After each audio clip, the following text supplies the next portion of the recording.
The magical glow of the full moon illuminated every street of the night city. The events of that night took place about 10 years ago in the Republic of Korea, in the city of Seoul. The manager came to the office late at night. All the workers had gone home after a long day at work. This news upset the manager because it meant that it was impossible to measure the class. There were only 2 cases when the Hunter class measurement device showed that it was impossible to measure. As I was heading to the room where the device was located, the employee tried to explain that it was a new measuring device that arrived yesterday from New York by express mail. This device was turned on all at once.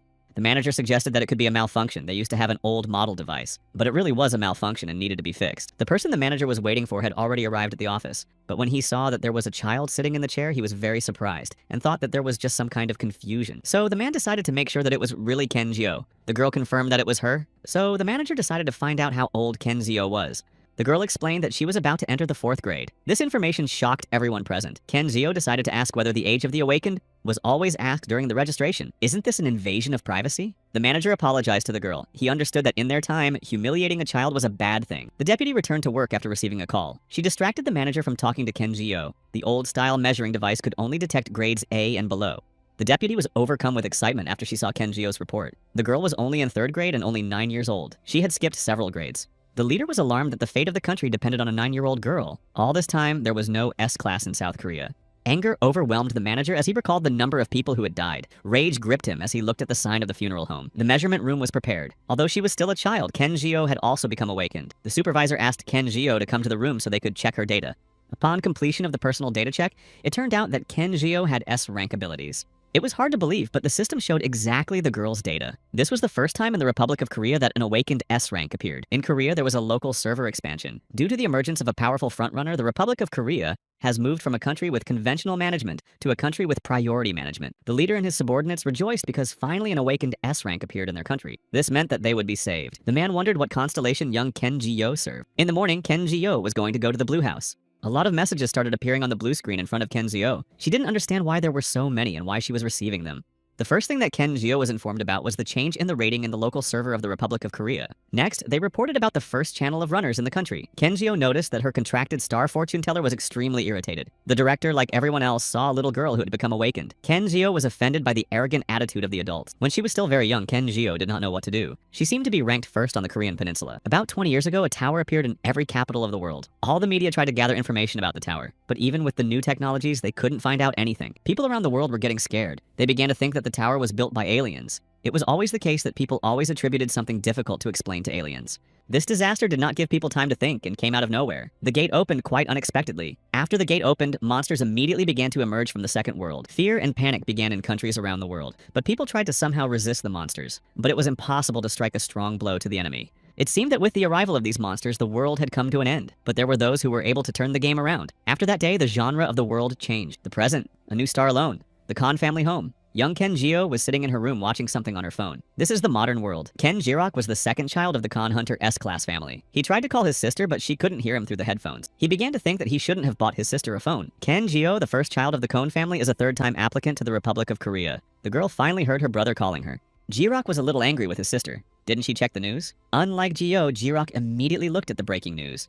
The breaking news reported that the 42nd floor of the tower had been cleared, but it seemed that Gio was not interested in any of this. Jirok looked at her in surprise and did not understand his sister's behavior. Jirok thought that his sister was just messing with him. He asked Gio to stop doing stupid things and get busy cleaning the tower. Gio was a homebody who liked to stay home and do nothing. Contract star Gio was loudly exclaiming with joy that she had finally pissed off her brother. The genre of a changed world, an awakening. In other words, the era of hunters has come. They called the lower floor of the Tower of Babel that appeared a tutorial. Those who were able to get the ticket to Babylon were reborn into the awakened ones thanks to the tutorial. Those who were able to awaken developed in 2 ways. At the cost of their own lives, the faction of truth climbed the tower of great complexity, or they safely accumulated experience in dungeons with low difficulty, the fugitive faction. Ken Jirok, the younger brother of Ken Jio, was a member of the truth faction. In Babylon, he went by the name of Bamba. Born 11 months later than Ken Jirok, he was the 4th S-class hunter in Korea. Since childhood, Ken Jirok has had an extraordinary drive to win. As soon as he received his ticket to the tower, he immediately ran to it like a predator on the trail. It looked like Ken Jirok had broken free of the chain, and he was moving rapidly through the tutorial. He had successfully met his constellation, and even received a high rank, and he was rapidly climbing up the rankings. Jirok was ranked 5th in the rankings. The Truth faction and the Fugitive faction faced a phenomenal event that shook the entrenched order by dropping the ticket to the Tower of Babel and the past tutorial. A man whose existence is more unlikely than winning the lotto or Super Bowl. This person was chosen by the stars and was nicknamed the Star Spoon. This person was Ken Jio. She was ranked 3rd in the world ranking and 1st in the Republic of Korea. There was also a third child in Ken's family. Kang Himgi was a high school YouTuber. She wanted to warn Jio that she should have left home because Ms. Park had found her report card from the pre-exam. Their mother was due home any minute. Ken Zio decided to leave home after all. Zio collected one report card after another with failing grades. Zio received a message from his brother on his phone. He didn't like the fact that there were 4 S-class hunters in their country, and they couldn't go further than the 30th floor of the tower. Jirok also didn't like that his sister didn't help them and stayed home and played games. Jio decided to tell her brother that she was reading novels in addition to playing games on her phone. Jirok was angry at his sister's behavior. He thought she was a drone. Contract star Destiny's reader believed that this was a harsh way of putting it, but it was factual. Of course, there was a reason why the idleness and seclusion of the first rank was not condemned. Babylon's network automatically expanded the server of each country depending on how many awakened different classes it had. The number of tickets issued per country depended on the size of the server. The number of tickets coincided with the number of awakened ones. There were not many awakened people in their country. High-level awakenings in this era were more valuable than nuclear weapons in the past. South Korea was a weak country, so Babylon received it coldly. Therefore, Korea was well aware of the value of high-level awakening. Korea in the past was the true embodiment of hell on earth. Monsters attacked every day. Conventional weapons could not defeat them. Every day, the military asked us to send someone to help, but no one seemed to hear them. An unexpected fault. There were not enough hunters. Damages that grew exponentially, but everything changed in an instant. When the first awakened S-class appeared in the Republic of Korea, it was at this moment that the favorite of fate appeared, the forced discovery of stigma. The final constellation whispered to its only incarnation that a rift was about to occur. Gio was shocked by this information. It was hard to believe that a fault was possible. Gio received a message on his phone that a fault had been detected. A gate that suddenly appeared was also recorded. Every citizen was urgently asked to go down to safe places and leave the area where the fault occurred. Ken Gio stood there and just looked at the gate, which opened unexpectedly. Gio noticed that desert spiders began to crawl out of the gate. They did not move one by one, so it would be difficult to defeat them. There was a commotion in the street. People started running away from the area where the monsters were to a safer place. People believed that there was a constant turmoil on the Korean peninsula. The Korean police asked us to go carefully to a safe place. Everyone had to follow the instructions. They also asked to report if they saw any wounded. Kang Gio was going to go home, but she was asked to go to a safe place because it was dangerous to move around the city on her own. An elderly woman began to approach Ken Gio. She wanted to take her to the building because she thought that she was afraid. But Gio explained that she could not go with her because her mother and younger brother and sister were waiting for her at home. But the woman did not listen to Gio. She simply took the girl's hand and led her away. Ken Gio believed that this was Korean kindness. A rescue suppression team arrived at the site of the fault. Agent Kwon Gyung was confident that they would be able to close the gate quickly, but he was informed that the gate could not be closed. A child was left at the station. Subul's mother begged to save him. She was desperate. Suddenly, the grieving mother was told that a hunter had arrived to save her child. Ken Chio began to write Kirok. It seems that Gio's relationship with her brother was difficult. He wanted Gio to return home, but she could not return home because she was locked in this building with other citizens. Ken Gio's internet connection went down. Of course, she left the house without thinking, but she planned to return home. It will take a long time for the situation to be resolved and for people to be allowed out on the streets. If you think about it, this building was really safe to be in. Ken Gio noticed the monster. Was there really no awakened ones in this place at all? Ken Gio decided not to interfere for the time being and to sit quietly in her seat. She knew that the suppression team had arrived to close the gates. One of the monsters was approaching the building. The police started to panic. They decided to use weapons to defend themselves against the monster. A loud explosion rang out on the street. They were approached by Kwon Gana, a WW class hunter from the first rescue team of the suppression. She asked them to come to their senses and start holding the barricade properly. Ken Gio noticed Kwon Gyong, who was directly subordinate to Captain Kim Shigyun. Gio was surprised that they sent a Weak class hunter to the 5th level dungeon. For Ken Gio, this meant that she could stay out of the way and wait for the whole thing to end. The police did not understand why they did not close the gates if the suppression team had arrived long ago. But one man explained that the gate was opened because of a child who was at the station. An F-class hunter went in search of him. For a long time, it was not possible to rescue the hunter, but no one went into the fault because it could close by itself at any moment. If the gate closes, no one can get out. That is why even the D-class did not enter the gate and did not try to help save the child. Everyone believed that if the F-class hunter managed to get out, he would be a hero to everyone. The rescue team insisted that it was time to close the gate. After that, Kwon Gina said that she would go into the fissure because there was a person there. But if they want to close it, let them close it. She will go in anyway. While the rescuers were arguing with each other, one of them noticed that the hunter had left the gate with the child. The medics rushed to help the child and the hunter. In any case, they had to be examined. Everyone looked at the hunter in amazement. It was hard to realize that an F-class hunter was able to escape from a place that was teeming with monsters and save a child. Kwon Gayong thought he was a hero. The hunter was talking to the girl and Kwon Gen interrupted their conversation. She wanted to know the hunter's name. Baek Dohen was the hunter's name.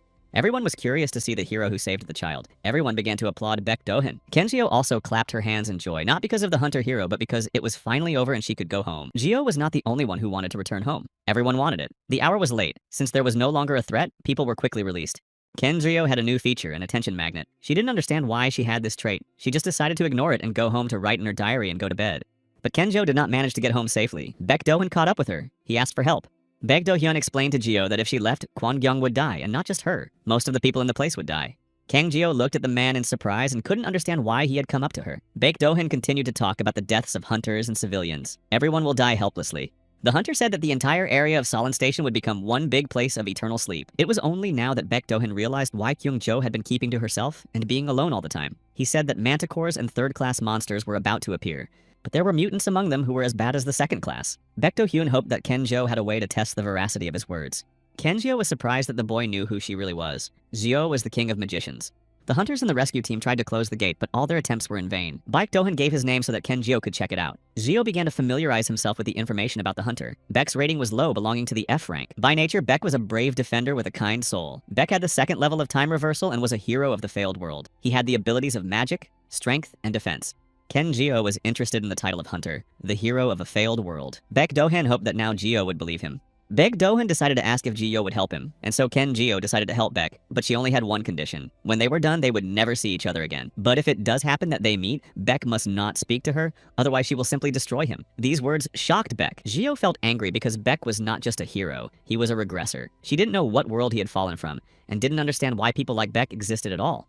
Kang-jio thought that if she got involved with Baek Do-hyun, she would get into a lot of trouble. So she wanted to deal with the split quickly and start avoiding Baek. The young man sat in his room and watched Ken-jio. He realized that the shockwave would be big. The shockwave was used very rarely, so they had to penalize him. Jirok couldn't understand why the Jio constellation had fined her. He believed that the idiot was babysitting his sister. The boy didn't like that Jio didn't fight because she was lazy. He thought that this time Jio was worried about what people would think of her. But that was just his guess. Jirok heard someone's voice outside the door. It was his mom. She was calling someone about Jio. Her brother liked to make fun of his sister, so he filmed his mom's conversation. Ken-jio had the ability of a chief librarian, the only true embodiment of a girl. She wanted to document all the information within a 1-kilometer radius. The girl asked Baek Do-hyun to tell her everything and to keep no secrets. Ken-jio edited the future. Baek finally saw her ability with his own eyes. After the end, Kang-jio immediately decided to run away and finally asked him not to meet Baek Do-hyun again. But the boy wanted her to stay for a while. A 1,000-year-old reader's radar told Jio that protagonists like Baek were glued to the world's most powerful. Jio believed that Baek was going to pursue her to the end of time and get the glory at Jio's expense. Finally, the internet appeared. Jio immediately received a message from his brother. It was a video of my mom making arrangements with the Bunda Temple in Gangwon-do. She wanted to send Jio there. Jio didn't want to go to the temple, so she turned to Baek and asked if he had money and a house. Baek was clearly not expecting this. Baek Do-hyun couldn't understand why Kyung-jo was asking him about home. What he heard next shocked him. Jio asked to stay with him. At that moment, Baek Do-hyun remembered his past life. He remembered how his friend Ken Jirok was injured in a fight with monsters. It was painful, but he smiled. Ken Jirok asked him not to tell anyone about what Baek had seen. He didn't understand what Jirok was talking about. Baek Do-hyun saw something coming at him. He wondered if it was a giant monster, but then he saw the king of the wizards flying toward him on a dragon. Ken-jio approached Baek and asked him to tell her honestly if he had killed Jirok. Baek said that he hadn't inflicted the wound, but that Jirok died because of him. In a past life, Jio also researched Baek's file. Although he was a defense attorney with a kind soul, he was a nuisance to everyone around him. In this life, Baek Do-hyun did let Jio live. He bought her a toothbrush and some basic necessities. When Baek came back from the store, the first question Jio had was why he had an easy password for the Wi-Fi. Her second question was whether Baek had remembered to buy ice cream. Before he gave her the ice cream, Baek asked her to promise that Jio would brush her teeth and put her socks away. Jio looked at Baek with a displeased expression. She was too lazy to do anything. Baek explained to Jio that she ate sweets, so she needed to brush her teeth to prevent cavities. He also wanted to give her clean clothes, but Jio assured him that she was comfortable in her clothes. Jio decided to just grab the ice cream from Baek. She could have just given it back. How can a person who left home live now? A screen appeared in front of Jio, reporting that the 38th floor had been cleared in South Korea. The Morning Star Guild rang the bell. The Republic of Korea had lifted the ban on the 39th floor of the Babylon Tower. Perhaps Jio and Jirok's relationship was not good enough, and it seems that he was worried about his sister. Before going to bed, Jio received a message from her brother. He asked why Jio was not coming home. Jio didn't know what to do next, but she hoped she could get out of it somehow. Of course, it was late in the evening, but Jio decided to ask Baek if he was living alone. Baek lived alone. He had no family. He never had any brothers or sisters, and his mom and dad died in an accident when he was young. Until high school, his father's brother lived with his uncle, and then Baek decided to leave and start living on his own. But why Jio started asking him about his family was unclear. Jio explained that she was in a stranger's house, so she decided to find out something. But she was also a stranger to Baek.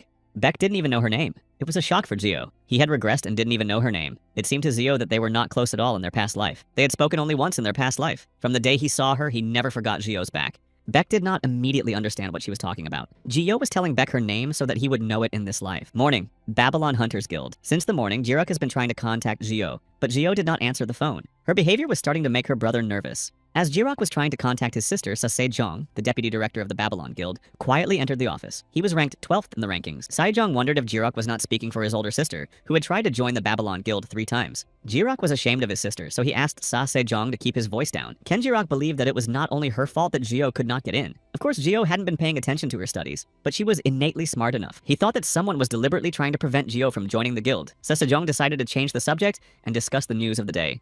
But Jirok continued. He asked Hyun to find out some information about why his sister was not accepted into the Babylon Guild. Hyun was from the influential Jebel family, therefore she could know more than Jirok. So Sejong couldn't understand why Jirok suddenly started talking about his sister. At the same time, Jirok realized that the deputy director was changing the subject like the flow of water. Ken Jirok could not help but shout that his sister had run away from home. The boy was desperate and felt guilty for her running away, but Sasajong was sure that Gio had every right to go wherever she wanted because she was an adult. But Jirok claimed that the deputy director did not understand the situation. Spring frosts were about to begin, and Gio had left home lightly dressed and had no money on her. The others still did not understand Jirok's emotions. The boy cried because he did not know where his sister was and whether she was okay, and because others did not understand him. So Sejong began the meeting. The topic they would discuss was the official proposal for cooperation between the 5 major guilds that would be cleaning the 39th floor of the Tower of Babel. On the same day in the morning, Beck told Gio that he would be away from home for the entire week. For Gio, this information was unexpected and shocking. She did not understand what about the food. Beck said that Gio could cook for herself. Gio was annoyed. What about the ice cream that Beck bought her every day? Who would clean and do the laundry while he was away? She also couldn't figure out who would fulfill all her whims and play games with her. Baek Dohan told Gio that if she didn't eat lying down, she wouldn't need to do laundry often, and insects wouldn't come to eat the crumbs. He also assured her that if she didn't stop eating lying down, she might get diabetes or some other disease. Gio was outraged that Beck would leave her and not even leave money for the hospital, but he didn't tell her that. Beck noticed that Gio was like a spoiled little girl who made everyone nervous with her behavior. Because of the girl's behavior, Beck started to get angry. Did Gio think she was going to talk to him nicely and that was it? Beck thought it was gaslighting. He asked Gio to sit down and talk to him normally. Kenjo was so annoyed that she shouted at Beck that he couldn't even salt Twinjang Chagai properly. Only after she said that did she realize that she had gone too far. Beck was upset by Gio's words because she was saying something completely different. She was praising the food and saying it was delicious. Beck let her in and took care of Gio, but he never heard her thank him. The recipe for Twinjang Chagai was by the famous Korean chef Beck Jongwon. He even used veal for this dish. The boy was sad. Gio's words really hurt him. Gio decided to take it back. So she said that Beck had really made a delicious meal. Of course, it was sweeter than it should be, but it was still delicious. Besides, Gio was sure that the next time the dish would turn out better. Beck decided to analyze everything and try to cook better. Gio was curious to know where Beck was going for the week. A message appeared in front of Gio that the brazen ability had been improved by 1 level. The conditions for the second specialization were met. She was also asked if she wanted to evolve into a cheater targeting pros. Beck received a ticket to the Tower of Babel. The sign of Babylon was imprinted on his hand. It showed the time left until the tutorial. Usually the mark was gold, but its shades could vary due to the way it was obtained. Gio was surprised. Didn't Beck have a contract star? Beck explained that his contract star was sealed. Before the regression, he had agreed with the contract star that they would choose each other when they met. Gio looked at Beck in surprise. Does he really believe in this? The stars were constantly different from each other, so she might not choose him. Beck explained that he didn't believe in the star, he believed in himself. He wanted to go down this path again, no matter what happened. He was sure that he had no reason to change his beliefs even after he regressed and said goodbye to his star. Gio looked at Beck carefully and realized that if things went on like this, she would remain in the position of an Imba assistant to the main character of the Guardian of Order. Contract star Gio, a fortune teller, irritably asked the girl to behave normally before he got really angry. He shouted loudly for Gio to open her eyes, but there was no halo. Gio realized that it was a repeat tutorial. She wished Beck good luck and then hid under her blanket. Beck was surprised by Gio's behavior. Did she really go to bed already? Star Gio warned that before Beck showed himself so blinded by jealousy and ready to get his hands dirty, she should go home. Gio asked the star to shut up. She didn't want to listen to her star anymore. The contract star appeared in the room next to Gio. Most of all, the star liked it when Gio left a place near her despite her resentment. The fate reader touched Gio and began to talk about regression. He could never put her through such unnecessary torment. In the morning, news anchors delivered news from the world of hunters from the Good Morning Babylon channel. On the news, the anchors reported that last night, the Morning Star Guild, led by Mr. Hwang Hong, the 6th place runner-up, presented South Korea with the victory bell. The 39th floor was sealed 5 long months ago and everyone was waiting. 9 circles of hell awaited the hunters on this floor. Therefore, the best hunters from each guild would be selected. The week of the tutorial was beginning. During this week, new awakened ones were to appear. All floors of the tower would be closed for the duration of the tutorial. The probability of being selected by a higher constellation increased. In the year the 29th floor opened, 2 super newcomers appeared, Mr. Ken Jirok and Mr. Hwang Hong. It was not clear whether we should expect a new S-class hunter. For now, everyone should see one video. The hero of the Solon station appeared on the screens. Gio also decided to watch the news. Suddenly, she received a message from Jirok asking about the rating. Gio thought that her brother was just trying to catch her. The first place was taken by hunter Hwang Hona. Ken Gio was in second place. Gio felt a shock of incomprehension and surprise at the same time. Gio felt disappointed. Inside, Gio felt as if she had been pushed off a high-rise building. She wanted to be in the top spot. Her brother wanted to comfort her, but she never answered him. The day had just begun when the director was informed that he had a meeting, but the tutorial had already started, so no meeting was possible. Nothing terrible happened right there in the residence. Ken Gio sat stubbornly at the residence and insisted on meeting with her. The guards tried to explain to her that she would not be able to achieve anything with her stubbornness. The guards explained to her that without an appointment, Gio would not be able to pass. It was necessary to maintain public order. The guards warned that if Zhio continued to behave like this, they would have to take her out. But Zhio warned the guards that if they touched her, they would get silver bracelets with a chain on their hands. Behind Zhio stood Bom, the Lord of Spirits. He was in 7th place in the ranking of the Republic of Korea. He asked the guards to go to their respective workplaces and he would deal with Zhio himself. Bom had given Zhio a key card, so he didn't understand why she was making a fuss at the entrance. Zhio explained that she had lost the card. Bom decided to put the key card on her phone so she wouldn't lose it again. Tai had never seen Bong wearing these clothes before. Zhio assured him that Bom just hadn't seen her in a long time, and that she had had these clothes for a long time.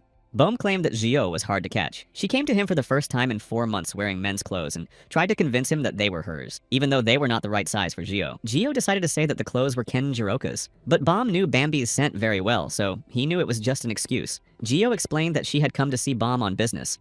But Bom had to prepare for the tutorial, so he didn't have any free time. Zhio was surprised to hear that the preparations had already begun, because she thought Bom just didn't want to talk about her problem. Of course, Bom knew exactly why Zhio came to him. She wanted to ask him to give her back her first place in the ranking. Bom asked Zhio to wait for him to change, and then they would go to the tower together. Bom also noticed that Zhio should eat better because she had lost a lot of weight. Zhio liked Bom. The fortune teller began to tease him. He was sure that Bom was deliberately showing off for Zhio. The fortune teller didn't understand why he would put on such a show. If Zhio had been 10 years older, Bom would not have rejected her that day. The fortune teller began to nod. Bom may have been an asshole, but he had a conscience and common sense. Zhio did not like the behavior of the contract star. She believed that the star was putting spokes in her wheels. Bom was ready to go to the tower, so he asked Zhio to come with him. Silver Lion Guild, the largest guild with the strongest bayonet power. The guild had the longest history. The leader of the guild was the lion In Seokwan. He was a great man. In was firmly in first place in the country until Joe's debut. A Korean man who overcame all the challenges on his way like a great general. He always went to the front line to confront disasters. Zhio thought he could have won first place, but she didn't understand how he could have taken the first place from the unfortunate 3-time applicant. Bom explained that In just hadn't learned to think about Zhio's laziness yet. Zhio got angry and wished In would get sick. Bom just let out a big sigh. All Zhio knew about Bom was that as a child he had been wandering the streets until In Seokwan picked him up. She didn't know how old Bom was, but judging by his appearance, Bom was a little over 30. The large tattoos on Bom's back appeared after he personally found the Great Polar Witch. It was proof of his power. Everyone knew that Bom was a powerful man with a few tricks up his sleeve. After the fame and recognition of the right hand as the son of the Silver Lion some 10 years ago, Bom Guardian Joe of the first awakened S-class came into the spotlight. Bom was one of the few people who knew Zhio's true identity, which may be why she was so stubbornly opposed to Bom. This morning, Ying explained to Bom that there were no more walls to overcome. It was the last roar of the lion before its sunset. So Bom asked Zhio to show at least a little respect. Everyone knew who was really the top. Zhio asked Bom not to suck up to him. When Ying resigns and the guild director is replaced, it will be necessary to destroy the Silver Lion building first. These words of Zhio's scared Bom a little bit. But Zhio kept talking. Then Zhio would start gossiping that Bom was all silk on the outside, but at home he didn't even shave and only scratched his belly. Bom just smiled and then said that it was all very nice of her. Zhio realized that Bom would not let it go, so she went to the tower first. Bom liked Zhio, but he thought she was still too young. The awakened ones who had received the ticket began to gather near the tower. The guard asked the girl to tell him her name and show him the ticket. The girl's name was Joan. Her mother kept telling her that only Wang Ho Jiang and Xiang could give birth to their own kind. Joanne knew that it was not necessary to have blue blood to become a ruler or a minister. Joan explained to her mother that the wise saying was carved into her heart. She would never give up her dream of becoming a hunter. But her mother explained to Joan that the world does not give the main characters first place. It relegates them to the last. It was worth looking at their world, which was filled with fights and turmoil, and those who lived inside this pyramid did not draw attention to themselves and lived to their heart's content. Joan's mom was sure that the secondary character was the winner. Joan was standing near the tower. She was sincerely happy to be walking alongside the main characters. Her mom could be proud of her. This morning, the rating has changed. Everyone was notified of this. The country has turned upside down. Everyone believed that King Joe would be able to regain the top spot. Joan decided to become a secondary character and defeat everyone who tormented Joe. She had to choose a nickname, but she had to choose it well, because once you choose one, you can't change it. There were indeed many people at the tower today who were participating in the tutorial. Joan thought Romy was friendly. The girls came to the basement. Joan was overwhelmed with impressions. She felt scared that so many people had come to try out for the minor character. Joan knew that the main characters were watching them, so she had to calm down. Romy brought Joan to meet the guy she had greeted at the subway. Romy told me that it was his second time here, so he could have won first place. Beck Doan introduced himself to Joan, but Joan looked at Beck cautiously.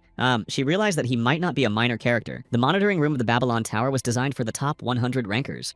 Hayansei was ranked 4th in the country's rankings and was nicknamed the White Bird. Choi David was ranked 8th in the country and nicknamed David. They were not happy that they had to drop everything and go to the tower. This was a special occasion, and that was the only reason Hayansei had come to the Tower of Babel today. The 19th, 29th, and 39th floors were opened. Perhaps today the third golden generation will be born. 29th floor, the second golden generation of Bambi and the boy who liked to eat at night. But Choi David didn't realize who was on the 19th floor. Hayansei decided to remind her that it was David who was on the 19th floor.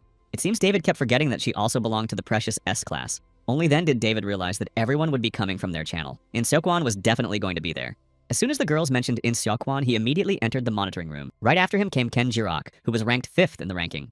The protagonists gathered around the monitoring room for a while. Finally, Bomb and Gio appeared in the doorway. Everyone looked in amazement at the famous Bomb's right hand, the silver lion. One of the people present decided to make a joke and said that Lucifer himself had appeared in the room full of demons. Gio looked at the Joker in surprise. Their logic worked perfectly. That's why Gio didn't like smart runners. She believed that mana would be under control. It was the first time Gio decided to visit the Tower of Babel. In connection with the tutorial, Gio had access to every floor except the basement, but access was limited to that time. Entrance to Gio's monitoring room was allowed. Gio looked at all the messages she was getting. She couldn't understand why there were so many messages. The contract star said that the door to the room was about to open. Upon entering the room, Gio felt herself losing her vigilance. Her balance was off and it was confusing. Her professional freeloader. Only after she entered the monitoring room did she realize that the star had asked her to go to the tower for a reason. She noticed that several people recognized her. Gio hoped that those who recognized her would keep quiet and not talk about her. She managed to hide the mana. The only thing that bothered Gio was Jirok's look. Gio was on her way to see In Seokwan. When she approached him, she only said a cold greeting. They hadn't seen each other for a long time. In Seokwan noticed that Gio hadn't changed at all. He wondered how Gio had been doing all this time. The girl said that until this morning, she had been doing great. In Seokwan decided to teach Gio a lesson. He wanted her to finally start acting instead of sitting at home all the time. Gio was well aware that others could overhear their conversation, so she put up a barrier. She asked Ying to stop being naughty if he didn't want to die before the appointed time. In Seokwan realized that he didn't have much time left. Gio opened the library and took out the Hourglass of Fate. It was a low-level ability that showed the remaining life of a particular object. Gio was shocked by what she saw. In Seokwan had a maximum of 2 years to live and a minimum of 1 year. The girl recalled the first time she saw Yin. It happened after her class was inspected. In Seokkyung greeted the girl and told her that from that day on, if she had any problems, she could come to him. In Seokwan also told Gio to feel free to say whatever she wanted. It was his first time playing the role of a grandfather, so it might have seemed awkward, but they should have tried to get along. In Seokwan had lived his whole life as a hunter, so he couldn't imagine living any other way. He decided to fight until he died, even if his granddaughter didn't like it, because she wouldn't weaken even after he was destroyed in front of her. Yeonseok's words made the girl angry. She wanted to leave, but Bomb asked her to stay and watch the tutorial. In the basement room, a message appeared in front of the participants. They needed to raise their name at the gates of heaven so that the stars could answer their call. The tutorial has begun. Ground floor script. The festival began to disqualify people. Gio finally waited for the curtain to rise on the tutorial. Gio received an invitation from Ken Jirok. He invited his sister to join the team, but she did not accept the invitation from him. Jirok realized that she had been avoiding him all along. Gio's behavior really hurt Jirok's feelings. For the first time in 3 days, they saw each other and Gio did not even look her brother in the eye. Jirok thought that his sister was the worst person he knew. Jirok noticed that Gio was wearing men's clothes. He could see the shock on his face. Did Gio really spend the night with a man? This discovery began to confuse Jirok, so he asked his sister to explain everything. Gio said she had a friend with a big body. You could see the fear in his eyes. He didn't want to die, so he begged to be left alone. Enough people had already died. The man was asked to calm down and explained that no one would die in the tutorial. Baek Do-heni explained to the man that it was just a process that was pushing out their humanity and apologized, then destroyed it. For this, Baek received 50 points. This time, Baek decided to take the highest place and climb to the top faster than anyone else. He also wanted to find and destroy Kiddo. In his past life, Baek just stood there and watched Gio fly away on a dragon. But then he decided to ask why the King of Mages decided to turn his back on humanity. She was not indifferent. A man like the King of Mages could return to humanity for only one reason: Kiddo. Baek Do-heni received the first title of Judgmental Sword and moved to the Awakening stage. The star that destroyed evil and protected order began to look at Baek. Hwang Hong, an S-class hunter, was nicknamed the King of Night Meals. He was not satisfied with the Golden Generation. There was only one big gold nugget. He decided to ask who this guy was. Hwang Hyun was told that the news had written about him as Baek Do-hyun, the hero of Solon Station. But Hwang Hyun just looked at his friend in surprise. He decided to ask him if it was true. Did Hwang Hyun really want Baek Do-hyun for his collection? Hwang Hong's friend was sure that Baek hadn't even seen the edge of the King of Magic's clothes. But Hwang Hyun asked him to calculate how much Baek Do-hyun would cost anyway. Choi David decided to approach Kyung-jo, but Hwang Hyun tried to stop her. Did David forget the rule of the runners? They had no right to violate the privacy of people from the same channel. Hwang Hyun also explained to David that if she approached Gio just like that, everyone would only look at them. Hwang Hyun's words made David very angry. David pulled out a card and explained that she and her grandfather, the Silver Lion, went to a squash club. In other words, they were in a relationship where David could come up and talk to her at any time. Urgent message in the Babylon Tower. Technical work was carried out on the server. For this period, the effect of the security wall is temporarily limited. You should be careful. The second channel broadcast urgent news that 3 gates had opened simultaneously. A 4th-class fault in Namyaju, and on Mount Pukan, and in Suwon, the 2nd class. Hunters had responsibilities. In Seokwang decided to ask if Gio had any idea why the Tower of Babel had prepared such a monitoring room. Gio understood that it was to single out the stronger ones and pump them up. In Seokwang explained that monitoring is needed in case of unforeseen situations. If the target was a newcomer, everyone would be sent to defense. This was the first time it happened. Not a very good sign. You can't lose newcomers because they were the future. Ken Jirok understood perfectly well what was going on in the Silver Lion's heart, but it was impossible to stop the tutorial or interfere with it. They needed someone's personal ticket to be able to help the newcomers. Jirok grabbed his sister's hand. Gio had a free pass. It was a gift from the stars. Ken Gio was very unhappy that she had a ticket. She thought that it could have been better hidden so that others could not see it. Contract star Gio, the reader of fate, said that if you have such an opportunity, you should completely empty the pockets of Babylon. So a quest was started for Gio. If Gio completed it, she would receive a reward. Her skill level would increase by 3%, and the scenario development buff was to increase 5-fold. The giant monsters attacked the newcomers and destroyed them. Joan was scared and did not understand how it could be that monsters were roaming around. Joan began to remember how they had been told about a tribe of cannibals who had monsters performing during the tutorial. The humanoid monsters were supposed to be there to help the awakened ones get rid of their doubts during the destruction. But the monsters that appeared were strange and did not look like human beings at all. Frightened, Joan began to call for help. She did not want to die. Joan ducked when she heard the giant fall down next to her. Joan couldn't understand why she was hearing the rustling of book pages, but when she looked up, she saw Ken Gio, who had just saved Joan's life. Memories from the first round to Beck Dohany's regression. Joan was interviewed. At first, Joan was asked a question that interested many people. Joan was a first-class AA healer, yet despite this, she continued to claim to be someone's follower. So many people were curious to know if there was a reason for this.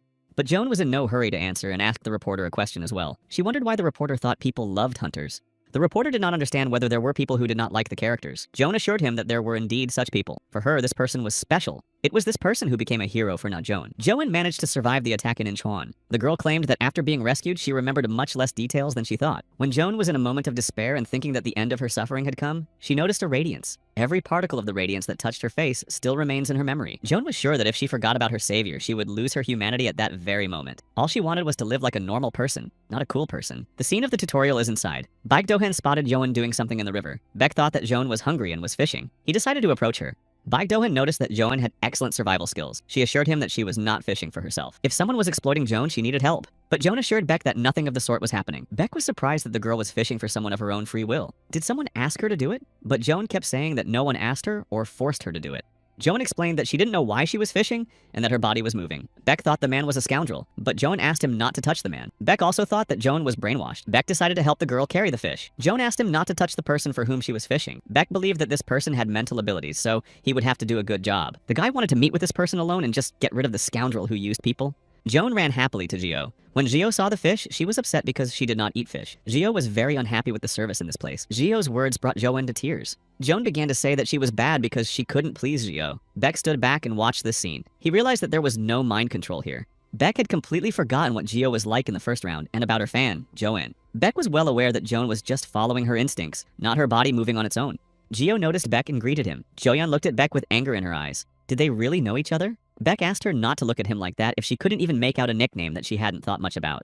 Beck knew it was going to be a cold night, so he should look for firewood. He looked at Joan and said that he was an old friend who would find the wood and make a fire, and that she, a stranger, should rest. But Beck's words didn't sit well with Joan. While they were arguing, Joyeon decided to take a break because she was getting sleepy. The reporters noticed an S-class ranger approaching them. It was Bambi. He quickly and skillfully took out his weapon and was ready to fight the monsters.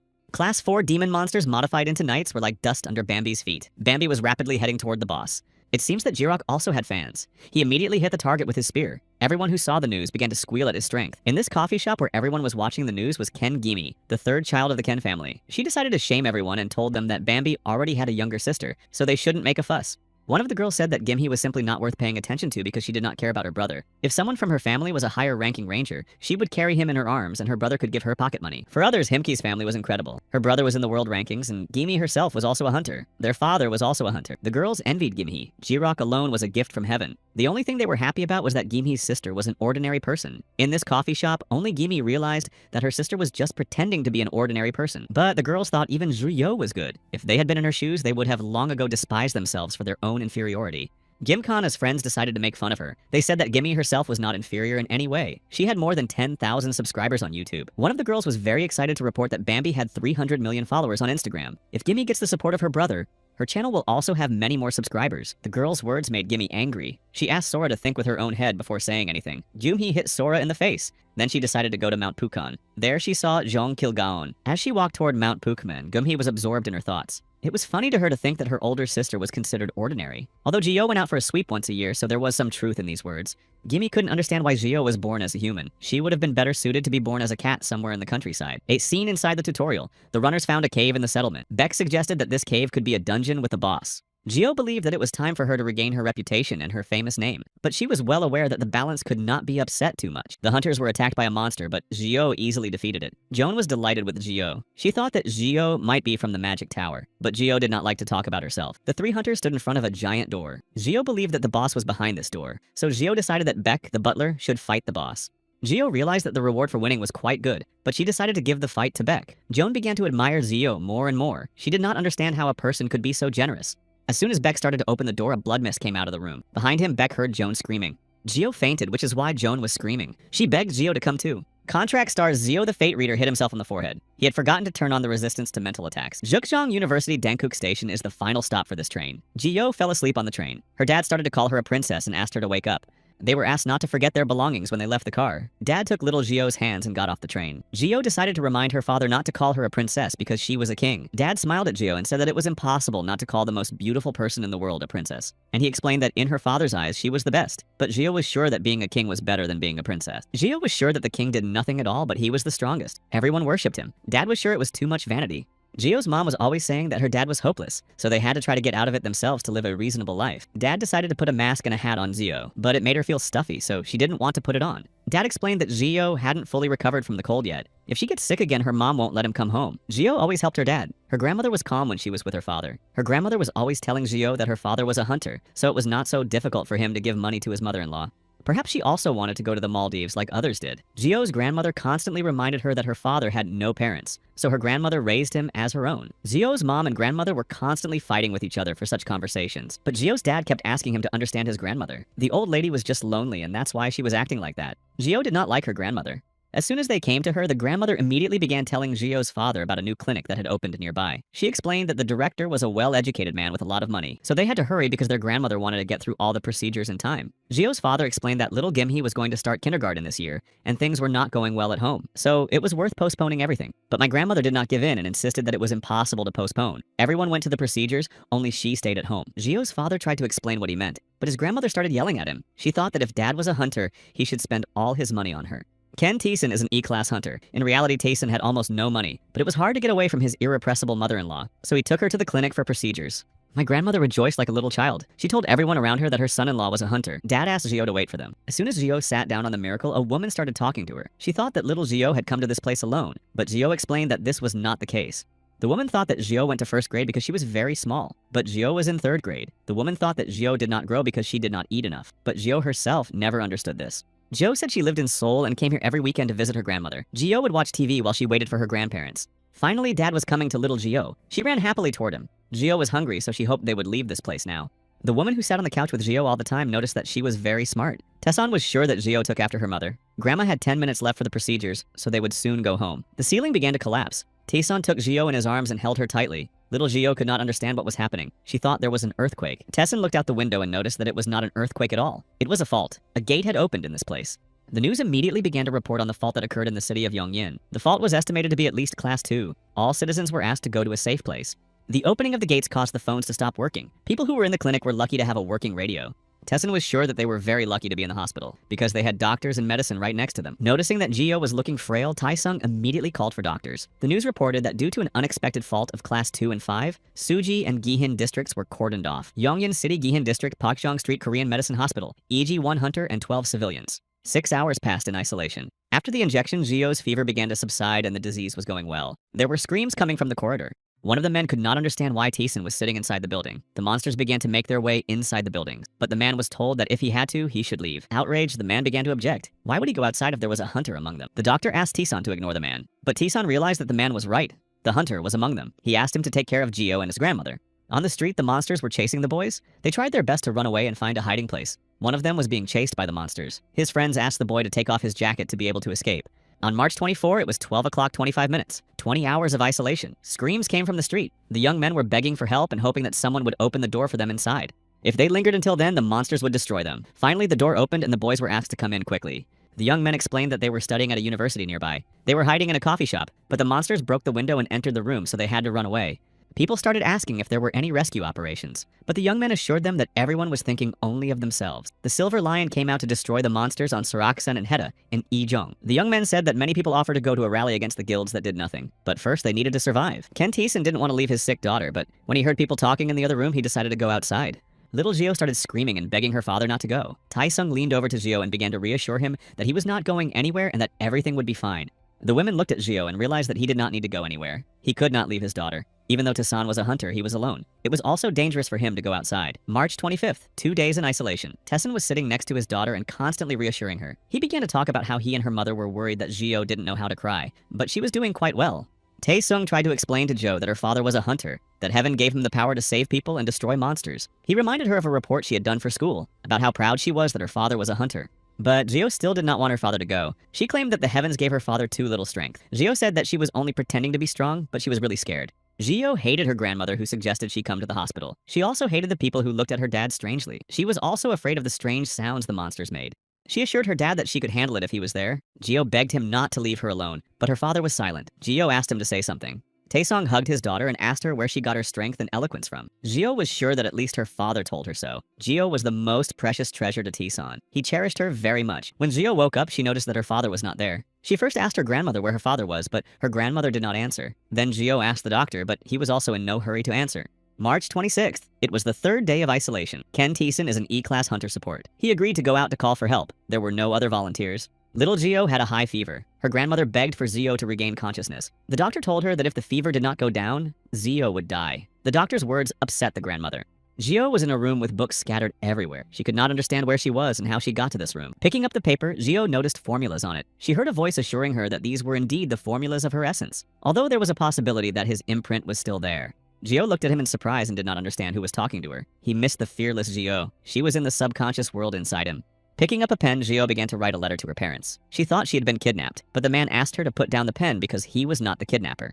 He could not understand why the righteous did not tell the whole world about their encounters with higher beings. Jio continued to stare at him in amazement. Could it be a constellation? Jio remembered her father telling her about beings who chose some of the awakened and gave them power. The authorities called them constellations. Little Jio wondered if her dad also had a constellation, but the star did not choose Taesun. The stars were of little help to anyone. In front of Jio was a star. He happily hugged Jio and asked her to reconnect with him. The star was ready to give Jio anything if she would sign a contract with him. One word was enough to make the whole world, and the star belonged to Jio. So he asked Jio to simply say yes. But instead, Jio said she did not want to sign a contract with the star, but she still had thoughts of accepting the star's offer. He looked through Jio's memories of the day her father told her about the constellations. Star realized that Jio didn't agree because of her father's Ken Tae-sung. Jio was upset that he read her thoughts, but the star explained that he was reading all of her thoughts as if they could exist separately. Jio was a real golden mean, but she still tended to be more of a good person. Little Jio thought the star was a fool. She wanted to have power, but she didn't want to be a hunter. Was that really a good thing? All those looks that were directed at Jio's dad scared her a lot, but the star was sure that Jio's feelings were worthless. The star's statements offended Jio. He explained that Jio will be able to show strength only when she wants to. The choice will always be hers. Just let her imagine that she is a king from a fairy tale. Wealth and power, victory and honor, omniscience and omnipotence. The triumph of an ordinary man cannot last longer than the allotted time, but Jio's will last forever. As soon as Jio wants it, the whole world will be at her feet. The star said that if she wishes, even death will not have power over Jio. Would there be anyone who would dare to grumble at the throne built by force? The star assured Jio that the world should be grateful just for her existence. He assured her that she could do nothing, just like the king that Jio dreamed of becoming. Didn't Jio accept this offer? All the reasons for her desire to become king coincided. Lazy, cruel, fickle, and selfish. Nothing could be done about the fact that Jio was destined to be a tyrant. Jio did not like the fate reader. He said whatever came into his head. The star kept talking. Jio could have fun every day, but sometimes she had to look in the tower. He explained that the restrictions in the tower were looser. Jio just looked at him in surprise the whole time. It would be many days before their next meeting. After the contract was signed, they would only be able to keep in touch through Babylon. Jio couldn't understand why. Star explained that they had different ranks. The fortune teller explained that after signing the contract, Jio would not have to take part in the race for the championship among the awakened that had been going on throughout his life. Jio will remain #1 until she dies. He emphasized once again that Jio could really do whatever she wanted. Absolutely anything. Jio would really be that strong. I had to hurry up and make a decision. If Jio agreed to the deal, she would be able to protect her father. It was only for his sake that Jio agreed to sign with the star. Rising above the earth high up to the stars, Jio and the fiat reader had to make an oath of soul and being. So the star asked Jio not to be afraid. According to the ancient vow, they were to share one fate between them. The fortune teller was to watch over Jio until she passed away. They made a contract. The star was happy because this Jio was his too. April 1st. Patient Ken Jio finally regained consciousness. Her mother was next to her. She was happy that her little girl had finally regained consciousness. Jio's mom kept telling her that everything was fine from now on. Jio could not understand where her father was and why he was not there for her. During this terrible opening of the gate, approximately 8,000 people died. And Seokwan lost one eye, and many of his brothers died during the fight with the monsters. Heda, who defended Lee Jung-bu, decided to step down and hand over the position of chief to her granddaughter Ha Yeon-se. Conferences were held on the streets every day with various organizations asking for forgiveness from the people. The public across the country demanded that the big guilds be punished. People called this case the Terrible March. Ken Taesun died around March 26 at 10 o'clock 40 minutes. 2 pieces of paper were found near Taesun's body. One piece of paper was a request to save people isolated in a Korean hospital and his little daughter. The other paper contained a will for the family. At his father's funeral, Jirok told his sister that the children of the hunters could eventually awaken as well. If he could really wake up, he could get to the top of the tower and find out why they had done this to them. Park Suna thought Tae-sung was stupid and pathetic. She didn't understand who he thought he was. His wife thought he was a worthless hunter who couldn't even make money. She did not understand who he was that dared to take care of a person she did not even consider her mother. Her mother asked Zio not to live like her father. She asked her to just live. Zio asked the star if it was possible to bring back a person who had died. The star replied that it was impossible to bring the man back. Then Zio asked what she could do. In response, Zio heard that she could seal her memories so that they would never bother her again. It was not difficult to do. After the burial, Park Suna decided to burn Ken Tae-sung's belongings. She wanted to get rid of all the things that reminded her of him. 6 months have passed. Zio sat in the living room and drew her family. Ken Zio could not remember her father's face. Zio found herself in a place where giant flowers grew. She did not understand where she was, so she thought that the star was trying to kidnap her again. But the star denied it. He explained that if it was him, he would not have brought her to such a miserable place. Zio was on Amaryllis Hill on the border mountain. He also explained to Zio that monsters with mental powers used this space for their tricks. They would pull painful memories out of the subconscious and recreate them. Zio slept very soundly and did not wake up for a long time, so the star wondered if she had a pleasant dream. But Zio didn't understand why he was asking her if he knew everything. It turned out that the naive little Zio succumbed to the sweet words of the tempter's serpent and committed a terrible sin by erasing all memories of her father. The star explained that a person is free to give and find answers for himself. That day, Ken Zio could only find one. He wondered if anything had changed in Zio's soul after the return of his memories. Not much had changed in Zio's heart. She couldn't even remember everything, so she kept her promise to her mother. Zio had to face her unpleasant memories head-on. This could have fit perfectly as the next stifling challenge if she were a hero instead of a king. After diving into the library, Zio decided to use her powers, but the use of the ability was cancelled because of the special place. The difference with the enemy's level was great. The enemy's deterrent power was cancelled. The characteristic feature of the mental type was awakened. In Zio, the ban on the hidden ability of the king's greatness was lifted. During the fight, Zio heard a voice from reality calling her, but Zio decided to continue the fight. She didn't like the fact that the little monster dared to touch the hidden ability of an outsider. At that moment, the ability of equanimity answered the call of the king's greatness and evolved into a lion's heart. Only now did Zio realize why the star had asked her to come to the tower. In fact, Zio was happy to have a one-on-one conversation with the star for the first time in a long time. But she really couldn't come to the tower often. If every time you come to the tower your strength level rises, then Zio will become a real scoundrel. The fortune teller just sat over Zio and looked at her. He knew that it was time for her to wake up, so he decided to do what he had to do the moment she walked into the room. By touching Zio, the star turned on the resistance to mental attacks. Joan did not leave for a moment and sat over Zio all the time, begging her to come to her senses. Baek Dohan looked at Zio in confusion. He didn't understand what had happened or why Zio had fainted. Baek felt a presence behind him. Returning, Baek noticed the guardian of Amaryllis' grave. It was a mental-type monster that could control illusions. Usually this monastery appeared after the 25th floor of the tower. The monster began to attack. Baek Dohan had no choice but to join the fight to protect Jun and Zio. Joan desperately tried to revive Zio, but all attempts were in vain. Baek knew that this monster was not supposed to be in the tutorial. If Baek died in this fight, this time it would be for real. The guard began to mock Baek. During the entire fight, Baek was never able to approach the guard and strike him. Joan was furious at the guard's mockery. She realized that the monster was just playing with them. Baek did not know what to do next. Baek asked Joan to continue to wake up Zio. He warned her that she should use the sacred power carefully, because if he did it wrong, Joey might not wake up at all. For Joan, this information was shocking and unpleasant. Zio might never regain consciousness again. Baek realized that if he lost the fight and Zio didn't wake up, they would all die. In theory, the strength of the blood fog of a sentinel's mental attack is directly proportional to the power of the opponent. It was enough to just look at the density of the fog around her. Baek realized that he had to destroy the guard immediately, so that maybe Zio could come to her senses. But before Baek could even attack, the monster attacked him. Baek fell to the ground. Joan ran up to Baek. Tears rolled down her face. She begged Baek to wake up. She immediately noticed that Baek was not a minor character, so he could not have died so easily. When she looked up, she saw the monsters walking toward her. Joan felt a terrible fear at that moment. She did not want to believe that her life could end at that moment. The bloody fog began to dissipate. Zio regained consciousness. As soon as Zio came to, she immediately destroyed the guard. She thought that her new friends had survived the ordeal, so they should rest. As soon as she snapped her fingers, Joan noticed a light she had seen once before. Memories flashed through her mind. Joan and Ben had fallen asleep. While Joan and Ben were sleeping soundly, Zio decided to take the items that appeared after defeating the guard. The monsters began to attack one by one, but Zio bravely overcame them. She had a lot of strength, so she could easily win the fight. Baek regained consciousness and noticed that the weapon Zio had used in the fight was a scythe. He realized that the black dragon and this weapon were symbols of the king of mages. After the duel, Zio said that the guard had had a good time, but she was the king of the neighborhood. Zio noticed the message. Basement tutorial. The festival has begun disqualifying people. The scenario is complete. Zio's ability level has risen to the 2nd level. The rewards for completing the quest were being counted. Babylon's network informed the whole world about the rating update. There was a change in the representative of the planets. Joe from the Republic of Korea became the planet's representative and #1 worldwide. Jirok was surprised that it was his sister who took first place. It seems that the United States began to panic. Until that day, they had been ranked first. Timothy Lillywhite was ranked #1 in the United States. He really wanted to meet Joe, although others thought that he would be upset to lose his first place. But Timothy was not upset at all. People who had completed the tutorial began to gather in one place to announce the registration of the Awakened. Gio just watched from the sidelines. After the stars choose the participants in the Heavenly Gate, the Awakened will enter the country's official training center. But Gio realized that this did not concern her at all.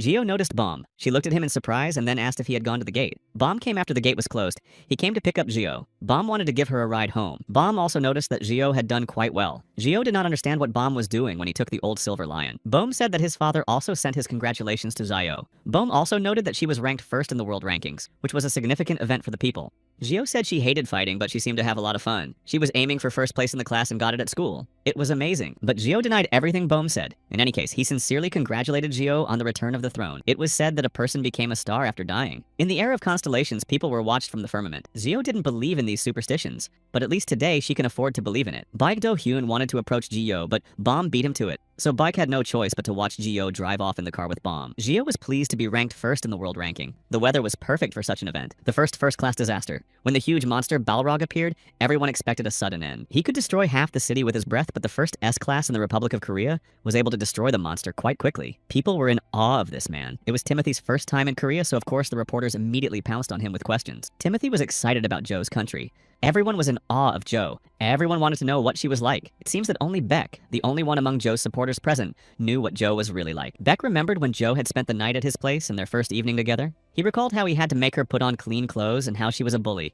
An institution for the adaptation to the abilities of the reserve awakened in Hwaseong, Gyeonggi-do province. For short, it was called the Fortress. This place was founded about 10 years ago. It was a terrible march. After the hunters deserted, forgetting about morality and hiding behind ordinary people as a shield, the guilds closed their doors. The government, based on its own survey, felt the need to control the Awakened after those events, and established mandatory training before registering the Awakened.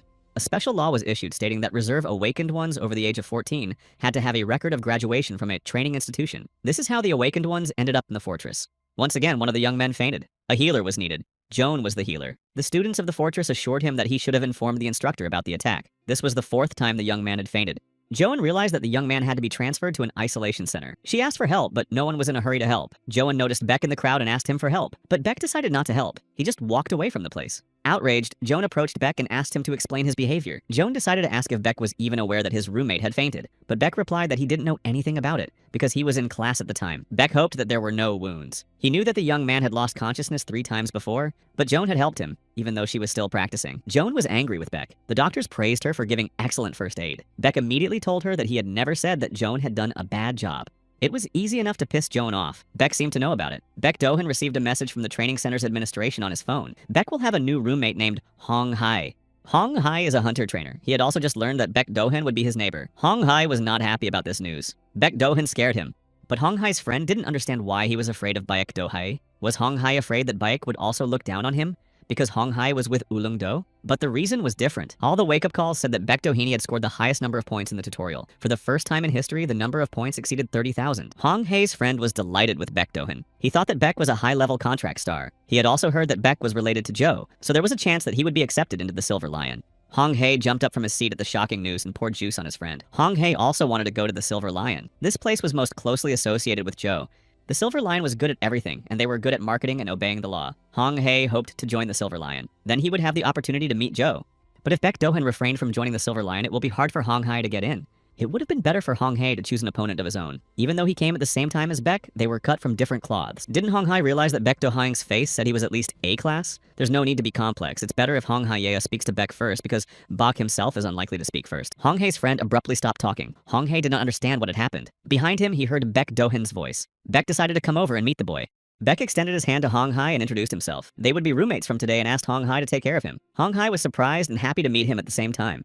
Hong Hae's golden law. A tiny piece of the lost puzzle. Do-hyun has made a decision this time. Before this tiny piece miserably collapses, it will lead him to his favorite little king. A sunny, warm summer morning. 2 friends were just relaxing on the beach. Everything seemed to be going well until one of them started to express himself in a terrible way. The other guy didn't understand what had gotten into his friend. But the guy explained that he was in a terrible mood. But they were on a beach where many people were vacationing, so he shouldn't have used bad language, even though the guys were bad. The phone rang. Timothy called the guy in a bad mood. The conversation, of course, was about the rating and Joe. Timothy also asked if his friend was able to find the Mad Dog. Mad Dog was the nickname of a hunter who was ranked 3rd in the world rankings. The boy asked not to talk about him. Timothy asked his friend not to be upset because he couldn't find the rabid dog. They had to move towards the goal slowly. The men were to meet in New York. The Mad Dog wondered what his friend would do next. The boy thought about it and did not answer for a while. He was called the 13th month, but the boy asked not to call him that anymore. The man was saying something unintelligible, so the Mad Dog asked him to explain. Taking off his hat, the man explained that he was going to go to Seoul. As soon as he took off his hat, people began to gather around him. This man's name was Guido Marimaldi. People started coming up to get an autograph and take pictures with Guido, the greatest shield in the world created by Timothy Lilith, the son of a god, deputy head of the Aegis Guild, the tamer of Guido Marimaldi, and the head of a stateless terrorist group for 13 months. In the second place, around the same time, Kenzio was dragged to hard labor called re-entry courses. In the art room, a boy started showing Zio a picture of his older brother. The boy began to say that his brother was the real Zio. The boy's words made Zio angry. She did not understand what he was talking about. Joe was her, not the boy's brother. The boy asked me to keep it a secret because he only told Zio the truth about his brother. He thought his brother looked like Ken Jirok. Zio was shocked to hear this.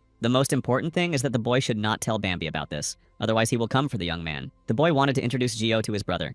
The contracted star, the reader of fate, began to get angry with the boy. He also could not understand what this young man was talking about. He believed that such a fraud could become a master in both the human and demonic worlds. A classmate came up to them. Yoon Kang-jae, have you started lying again? She told him not to listen to Yoon, who was always telling stories about Joe. The girl's name was Seo Hagen, and she was curious to meet her new classmate. Seo Hagen explained that Kang Jae-hyun was indeed a hunter and a backpacker. Gio was very surprised. It was the first time she had ever seen Kang Jae-hyun. Seo Hagen thought that Gio wasn't really interested in guilds. Hunter Kang Jae-hyun, nicknamed Yoon Iso, was ranked 29th in the rankings and was a member of the Invive Guild. But if Gio wasn't interested in hearing about guilds and hunters, Seo Hagen decided to show her her cat, Nana. After all her classmates fell behind, she immediately wrote to her brother. Gio was curious to know more about the Invive Guild, so she decided to ask Jirok. Jirok didn't understand what his sister was doing again. Jirok was very surprised that Gio was interested in the Invive Guild and Yoon Iso. They were supposed to be under Hwang Hong's supervision. Dami, the Huntress of Babylon, told Jirok that Invive did quite well in the beginning, but the King of Night Meals was a complete failure. King of the Nightly Meals was Hwang Hong's nickname. Jirok wrote to his sister that the Invive Guild was low-grade garbage. He asked her not to waste her time and to study. Jirok asked why Invive failed. Dami thought that everyone knew about this, but it seems that Kirok really didn't. Dami explained that the hunters of this guild had neglected their duty as hunters and laid low, ignoring the Great Rift. It happened in that terrible March. Jirok asked me to continue the story. Yoon Ilso was the rare case who could compete with a runner of the level of the Tamer, Guido Marimaldi. The problem was that it was impossible to recruit him. But no one understood why Jirok was asking about Yun. Jirok just said that a bird sang to him. Domi asked if the bird was his older sister who had run away from home in the first place. And then, as a punishment, she was sent to a re-entry course. Domi thought it was hard to get into an art university for the 3rd time if Gio tried to get in for the 3rd time. Jirok explained that Gio was just fulfilling her mother's dream. She had always taken care of her family. The deputy director emphasized that we should focus on the meeting. The most important thing at the end of this tutorial was to catch one of the newcomers. The hero of Solon Station is Baek Dohan and Na-joon. It was assumed that Na-joon was at least AA grade, specializing in sacred power. According to an informant from the fortress, Baek Dohan's abilities were measured at S class. He was the card they had to get their hands on. The art teacher at the university was pleased with the students' work. Minso's painting was quite good today. Gio did not understand why Yoon Kang-jae kept looking at her. He told Gio that it was impossible to draw something like that without seeing the original. He hoped that Gio would now believe that his brother was Joe. But Gio knew that the boy was always lying. But Yoon assured Gio that he had proof. Yoon Kang-jae took out a black dragon scale from his pocket. Gio wondered where Yoon had gotten the scales. The boy claimed that his brother gave it to him. Gio began to get angry. She asked him again where Yoon had gotten the scales. The boy said with fear in his eyes that his brother had given it to him. The contracted star of the fortune teller asked Gio to calm down and take a good look at the scales. He was sure it was just a fake, although it was hard to tell at first glance. Gio was the next to show her drawing. The teacher laughed at her drawing. Was it really about monsters? Gio explained that it was a portrait of the King of Magicians. It is hard for Gio to be a lonely and misunderstood artist. Bohm drove up to Gio in his car, but Gio was not in the mood to talk. Bohm asked him to get in the car anyway and quickly. There wasn't much of a choice, so Gio got into the car. She was curious where they were going this time, but Bohm just said it was a boring place. Bohm spoke as if there were not enough boring places. Gio and Bohm were on their way to a meeting at a Korean restaurant with the head of the center, managing the awakened in South Korea. The second name of the center, an institution that, together with the Republican Association of the Awakened, represents the rights and interests of the awakened. Even in a dystopian world, more people would choose justice and duty. A place where people with abilities that could be counted on one hand would come. Kim Shig-yoon, commander of the emergency response team, was ranked 9th in the ranking. Kwon Gina, an emergency response team member, is a W2 class hunter. Kim Shig-yoon didn't understand how a bodyguard could be afraid of the person he was supposed to protect. Kwon Gyung explained that it was not the first time Kim had seen him, and that she would be meeting this man for the first time today.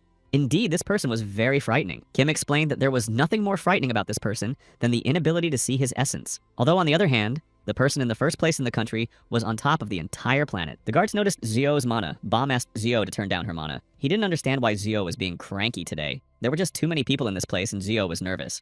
The ribs in this restaurant were very tasty. The head of the center was glad that Zio liked it. He knew that she didn't like long talks, so he decided to get right down to business.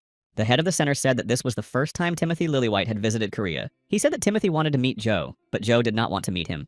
The head of the center thought long and hard about whether to show Timothy Lillywhite's photo, but decided to show it anyway. Zio thought it was a joke, but it turned out not to be. On the other side of the photo, Timothy wrote that he was flying to Korea and asked who was bringing Joe. Joe was angry with Timothy. The only thing she wanted to do to him was beat him up. The Republic of Korea is the country with the largest number of high-level runners in the world. SPI's Urban Sustainability Division has been a leader for 10 years. Among all the advanced countries, Korea has the lowest wastage rate. Thoughts of Timothy never left Zio's mind. She wanted to teach Timothy a lesson just because he still spoke English. But because of the tearful pleas of the head of the department, Chung Il-hin, she generously refrained.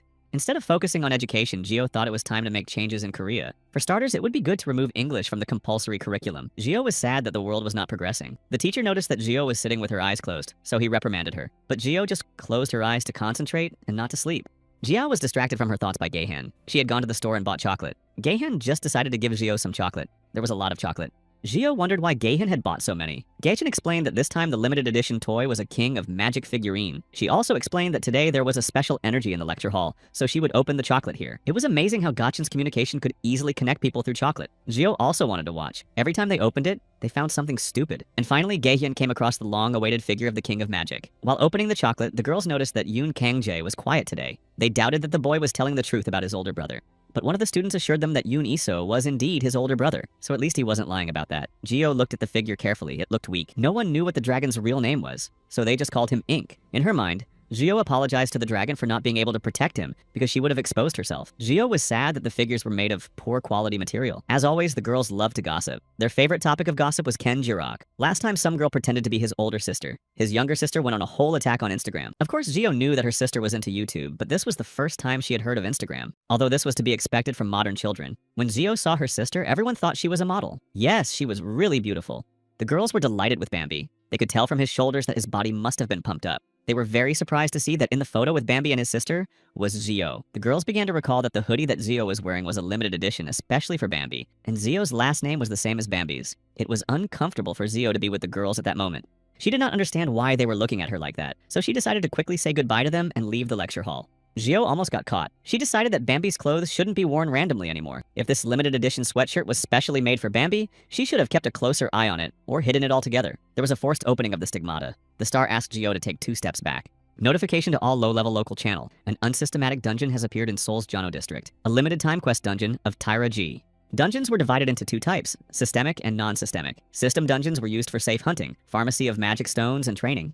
Rather than a systemic dungeon crawl, it was based on completing quests that were difficult to complete. All this was complicated by the fact that when the time limit was violated, great damage was done to the environment. So Ramen is a rapid response team from the Awakened management. He checked the documents of everyone who arrived at the site of the fault.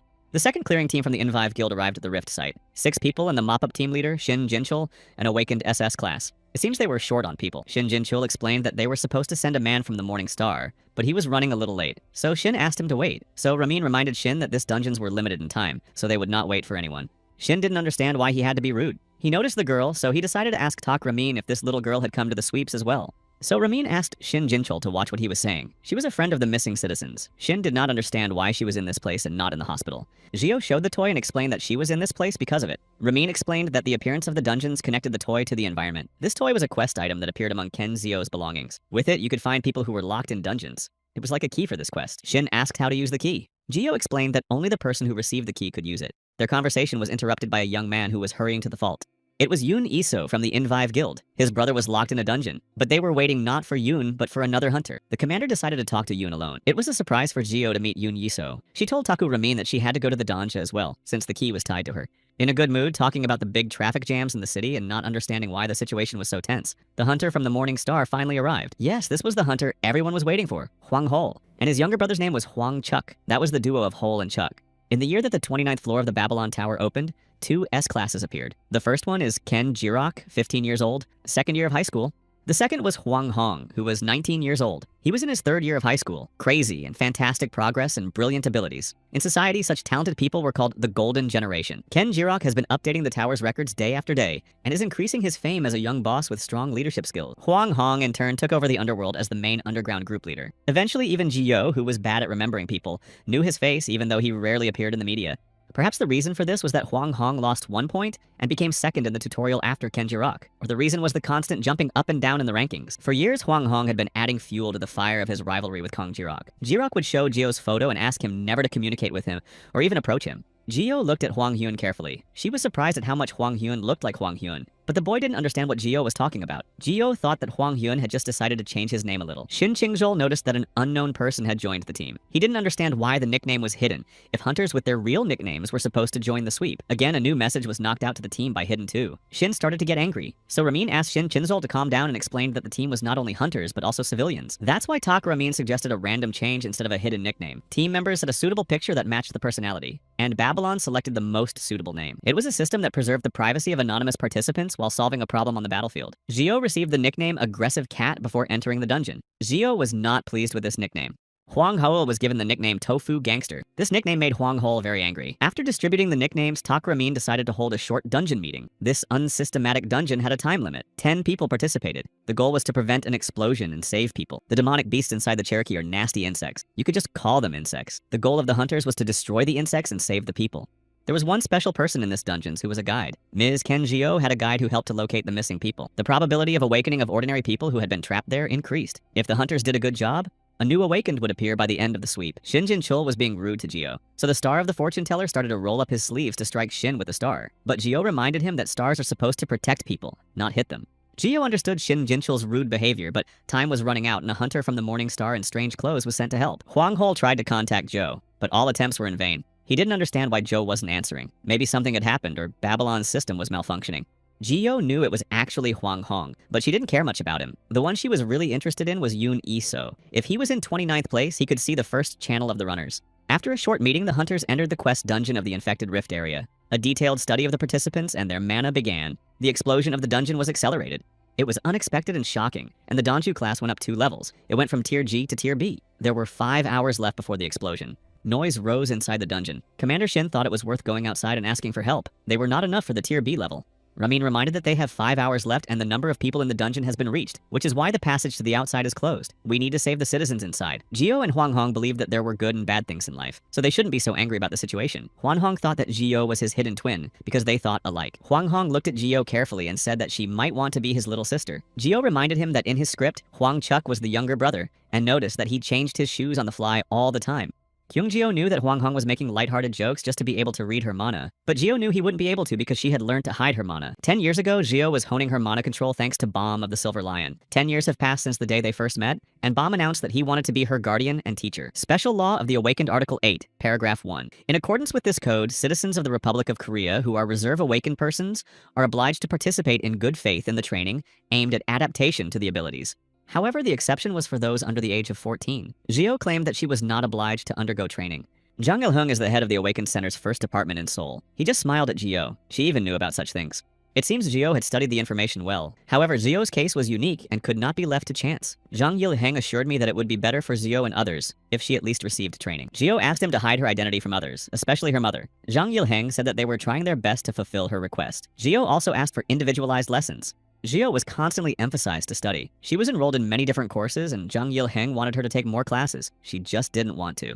Zio's star, the Fate Reader, insisted that she should accept Zhang Yilheng's offer. He explained to Zio that opening a stigmata as often as now can put a lot of strain on a small body. The fortune teller explained that if Zio's body was destroyed, the Appa's mind would be destroyed as well. But Zio was still reluctant. Today, Zio decided to go home to watch a music show. She promised to come back tomorrow after her ballet classes are over. The next day, Zhang Yilheng explained to Bam how he had barely convinced Zio to study. They agreed that she would return today, but she suddenly fainted at the ballet class. The secret agents took care of everything and brought her to the center. Zio was kept in isolation. During the medical examination, it turned out that Zio was in a state of forced blocking of energy consumption due to an uncontrollable phenomenon. The doctor explained to Zio's mother that many children suffered from PTSD symptoms after the terrible march. Zio was not spared, so she had to go to the hospital for a long period of time to treat her trauma. The state will pay for Zio's treatment. Zizio was pleased that the truth could be so easily hidden from her mother and others. Zixio was admitted to a state hospital for a long time, which the center had contacted in advance under the pretext of treating her injury. Bohm spent a lot of time with Zio. She didn't even realize that her uncle was in the first place in controlling the country. Bohm looked at Zio in surprise. She assured him that he did not look strong. Smiling sweetly, Bohm assured her that he was not as strong as her. Zio in turn reminded Bohm that she was the first in everything, so there was no need to compare. Today, Zio could hardly smell Bohm's cigarettes. He told her that he had tried his best for her. Bohm couldn't quit smoking completely, so he asked Zio to be understanding. With the device used to contact Babylon to measure the class, the awakened Ken Zio awakened the features of the Dragon Heart Horse. The origin of mana and so on were considered to be ancient forces. The mana inside the physical body began to boil whenever there were explosions of mana. The constellation decided that the young body was being stressed, so it forced Zio to shut down. Little Zio asked the star not to do this, but he did not listen to her. Because of this, they quarreled. Bohm noticed that Zio was pretending not to care, but her body was leaning toward him. He also noticed the glances under her forehead. Bohm remembered what the report had said. The instinct for self-preservation is quite high. The person carefully avoided contact or affairs for which he or she had to take responsibility. Bohm did not understand why he did not have to really treat her injury and not just pretend to. Bohm told Zio that he would never get tired of her sleeping cute face. Therefore, it was not important to him whether she was sleeping or running.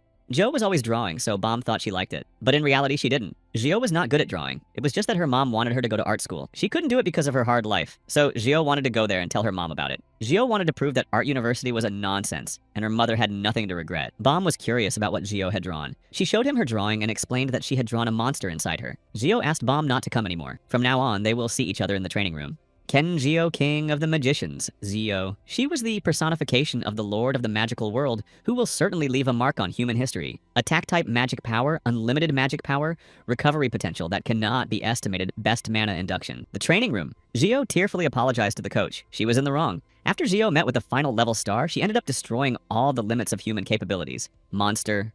The Star Destiny reader began to whisper that she was not guilty. She had warned Bohm. Bohm looked up and smiled at Zio. He decided to reassure her, so he hugged her and assured her that everything was fine. Zio always wondered how Bohm became the best at control. He could control spirits who were always tormented by a fierce hunger. They could not distinguish between their own and strangers, so when they had a chance, they attacked immediately. Every day and every moment, Bohm had to confront monsters. It felt as if Bohm's body was swarming with them. To coexist with such beings, you must first learn to fully control yourself. Even Bohm found it difficult to distinguish the monster inside the man. This is a truth that cannot be denied, and hunters will never be able to get rid of these labels. Bohm asked Zio to memorize it forever. She had to keep her back straight and her chin high and look forward, the basic hunter's pose. If he is not absorbed and tightens a very strong leash on his monsters and does not let go, he can become the greatest hunter. Present time. Infected area of a dungeon's class tier B. Zio was confident that she held the leash very well. Ken Zio became so strong that she could even disguise herself as a civilian. Shin Jin-chul lunged at Yoon Yiso. Shin was sure that he was the reason why things were the way they were. Zio and Huan Hong were always making fun of each other. That's how Ramen decided to stop the whole thing. They had little time, so they had to start looking for people. Huang Hong couldn't understand the Timur's behavior. The Timur was an A-class even if it had been attacked by all the monsters on it and not had a scratch. A tamer is a rare possessor of the ability to control monsters and demonic creatures. Gio believed that Yoon Iso also possessed a dragon, which was the only reason she went to the middle of the dungeon. But looking at him, I realized that I was wrong. Yoon Iso admitted that he had made a mistake, but they should do the cleanup because he had to save his younger brother. Yoon Iso explained to the others that a runner is not a team, but one person. That's why he wanted to take full responsibility. That is why he would not allow people to die and would take over the cleanup. Finally, the hunters decided to start cleaning up. The monsters that crawled inside the dungeon on their stomachs and laid eggs were parasites that did not distinguish between species and contaminated all living things. Tak Ramen said that if they did not rescue the civilians quickly, they might not return regardless of the clearing. So Tak asked the aggressive seal to show him the direction again. The figure pointed upward. It was just easier to say than to do. There were monsters everywhere, especially at the top. As soon as they raised their heads up, the monster attacked the hunters. So Remen asked to go on if everyone had already collected the magic stones. He noticed that something was happening to Yoon Yis. Yoon Yiso reported that he lost contact with the animals he had sent to scout. He heard strange interference from the 4th floor. He couldn't even check what caused the loss of communication. Perhaps the animals were killed. It was a dungeon of the bee, but for some reason it was too easy. Zio guessed that the real game was about to begin behind that door. Huang Hong decided to open the door and mocked the others, saying that they were kneeling before the monster child. A monster is a monster in Africa. But as soon as he saw the monster, he immediately slammed the door and screamed. Huang Hyun asked him to bring the Diklorvos quickly. Gio thought that Huang Hyun really had a problem with his head. The contracted star of the Reader of Fate grumbled to Gio that she would only talk like that after she got off the stranger's back. So Ramin reminded the hunters that there were ordinary people among them, so the hunters would have to take the hit. The hunters were not expecting the insects to fly. Did these cockroaches really know how to fly? The hunters could not cope with the insects. One of the hunters began to ask about the strongest abilities and what time it was to use them. There was hope that someone had these powers. Gio wanted to help, but was stopped by the Fate Reader. Contract star Zio's fate reader was scared. He began to calm Zio down, telling her that she shouldn't use the sickle that was created to destroy demons against insects. The fortune teller suggested that the insects should be exterminated by people with low levels or by exterminators. Zio was very upset. So Ramin noticed that Shin Jinchul started to attack in the forbidden direction. He asked Shin to move away from that corner, but it was too late. Shin Jinchul struck with his sword and hit the wall. As soon as Shin hit the wall, the entire floor began to collapse. Fear and panic gripped the hunters. Zio activated the cat parkour ability. With this ability, Zio was able to jump over the rift. As soon as Zio was on the other side of the room, the cat parkour ability was deactivated. After the jump, Zio felt that she was safe. Everyone was standing in the place where the sword had struck. It was completely quiet on the team's channel. Zio did not understand if she was the only one who survived. Zio noticed some movement. When the dust settled, she noticed Huang Hyun. The Ice Queen was Huang Hyun. Zio looked at him in shock. She didn't understand what kind of Ice Queen he was talking about. But when he took a closer look, he noticed that it was an aggressive cat. On the one hand, Zio was glad she wasn't alone, but on the other hand, she wasn't happy to be left with Huang Hyun. S-rank hunter Huang Hong. Asura's middle name is the Hungry Spirit of War, an endlessly argumentative military commander of evil spirits in Suri. Zio felt angry that this tofu gangster was left alone when everyone fell. He struck with his ability with all his might because of his indiscriminate appetite, consuming everything and everyone. There were only footprints where he had walked. This meant that the gossip was true. Now Zio understood everything. The floor had collapsed because of Huang Hyun. Zio decided to make fun of Huang Hyun. She took out her phone to film everything. Huang Hyun started to get nervous and asked Zio to hide the phone, and then screamed. Behind Zio was a monster. As soon as Zio noticed the monster, she immediately destroyed it. Huang Hong looked at Zio in surprise. It was hard for him to believe that Zio was a PSGG, a power-hiding protagonist. Huang Hong thought it was cool. It was the best thing in the country to wake up and get into the rankings. While everyone else was showing off and pretending to be cool, she was hiding her hop. And at a time when no one expected it, the main character appeared on stage right in front of the others, hiding his true identity. This unexpected twist caused Huang Hyun to experience a surge of emotion, and it was truly priceless. Huang Hong was making Zio nervous. His identity was revealed in one go and his mouth still won't close. Huang Hong was not a peaceful person. Zio noticed the timer. There were 3 hours and 40 minutes left. The channel team was still quiet. Zio decided who should be rescued first, the channel crew or the civilians. But Yoon Yiso and Tak Ramin were the ones to search for them, and they earned their living doing it. Therefore, the missing persons were more important. The higher the floor, the greater the degree of pollution. In addition, because Huang Hong opened a demonic circle and demolished everything in his path, the place became a total wasteland. Huang Hong asked the aggressive cat to keep everything she saw a secret. Huang Hong said that he hadn't had such a truthful conversation with anyone except his son, but he would tell her. Zio didn't understand why this tofu scoundrel was trying to make her his comrade in arms. Maybe he was up to something. In spite of everything, Huang Hong continued to talk. Since childhood, Joe had been his inner support and role model. The most wonderful and respectable Joe did not hold on to an image. So Huang Hong also decided not to show his face. This was his way of thinking since childhood. Zio listened attentively, surprised that someone was following her example. Huang Hong, who got too close, told Zio that he had guessed the true identity of the aggressive cat to some extent. Huang Hong explained to Zio that he began to realize that she was a hunter as soon as the Danja level increased. Unlike the other hunters, Zio was too calm. There's definitely something about this little girl, Huang Hyun kept telling himself, but his mind kept telling him that he shouldn't think about it, that she was just an ordinary person. But his S-class senses kept telling him that she wasn't. Zio didn't understand what was so special about Huang Hyun's guessing. For Huang Hyun, it was special that his intuition was right this time. He rejoiced like a little child that he was right. Zio thought that if Huang Hyun's face was scanned, it would show her a result of 100% happiness. But Zio was just not happy that Huang Hyun had found out. Huang Hong asked that Zio call him the famous detective. Jiho sarcastically called him that and wanted to keep searching, but Huang Hyun kept talking. He thought it was strange that he didn't feel Zio's magical power at all. So Huang Hyun asked what Zio's first title was. It didn't sound like a healer or an archer. Zio couldn't understand why his intuition worked so well. Huang Hong was starting to annoy her. The main thing for Zio was to stay calm and think like a master escape artist. To get Huang Hong to finally leave her alone, Zio said that she was the swordsman Hitokiri Badasai. It was a movie that Zio accidentally saw on TV as a child. Huang Hong looked at Zio in surprise. He didn't know what Hitokiri Badasai Zio was talking about, but she was also a good swordswoman. Zio decided to turn on the acting mode of a swordsman with a sad past. Zio decided to explain that a sword is a weapon and the art of swordplay is the art of destruction. No matter how nice you call it, it is an unchangeable truth. But Huang Hong still insisted that Zio really didn't have a sword. Just in time, a monster was approaching the hunters. Zio decided to use the minimum amount of magic to destroy the monster without the villainous tofu noticing. Zio used the sword shape to destroy the monster. She joyfully told Huang Hong to look at her sawing the monster in half, which meant she was a swordsman. The sword is an extension of their prejudice. Huang Hong could only agree that Zio was indeed a swordswoman with more physical strength than he had, but he still didn't see the sword. Huang Hong's first title was Lord of the World of Desire. He was a kind of a contracted summoner, connecting the world of evil spirits with the other world through the shadow. In other words, he was far from a swordsman. Huang Hong could not calm down. He couldn't understand why a swordsman of such a high level was unknown to anyone. Zio didn't understand what Huang Hong was talking about, so Huang Hong explained that Zio was his associate who was hiding the protagonist's strength. Huang Hong also noticed that recently he was the only one talking, and Zio didn't say or hear much. Zio was annoyed that Huang Hong was so observant. Huang Hong was curious to know if the aggressive cat had visited the fortress. If Geo had left after visiting the training center, the other hunters couldn't help but get information. Geo began to feel angry at Huang Hong's curiosity. She explained that she was a reclusive outsider, so her presence was hardly felt. Her abilities were not that good, so she didn't make it into the rankings. Huang Hong was 24 years old. His profession was a gangster boss. Thanks to his job, he knew how to get information, but he was surprised that such a capable person as Geo remained an unknown figure that no one had heard of. The aggressive cat was like a ghost. Geo looked at him and thought to herself that of course no one had heard because she had just made it up. Geo started to get bored with Huang Hyun's game of detective, so she asked him to stop playing and come over to her, but Huang Hyun wouldn't stop. He wanted to know why she was hiding herself. Because of Huang Hyun's curiosity, one of Geo's lies was piled on top of another, making Hitokiri's attitudes harder to understand. Hitokiri's attitude is that of a well-hidden loner, an outsider who hid well, and a person with poor abilities. Geo's ability to use ironclad logic stopped working. No matter how hard Geo tried to think of something, she couldn't come up with anything. She couldn't get caught so easily, so she suggested that we look for missing persons first. Still, Geo decided to tell the reason she was hiding. She wanted Huan Hyun to leave her alone. The reason why she was hiding as an aggressive cat was simply because she was ashamed. Constellation Destiny Reader was embarrassed to see this. He decided to support Geo, so he said that she looked cute even when she couldn't lie. To be sure of Geo's words, Huan Hyun decided to ask her if it was really as she said. Geo assured him that it was true, but she didn't understand why Huang Hyun had such a happy expression on his face.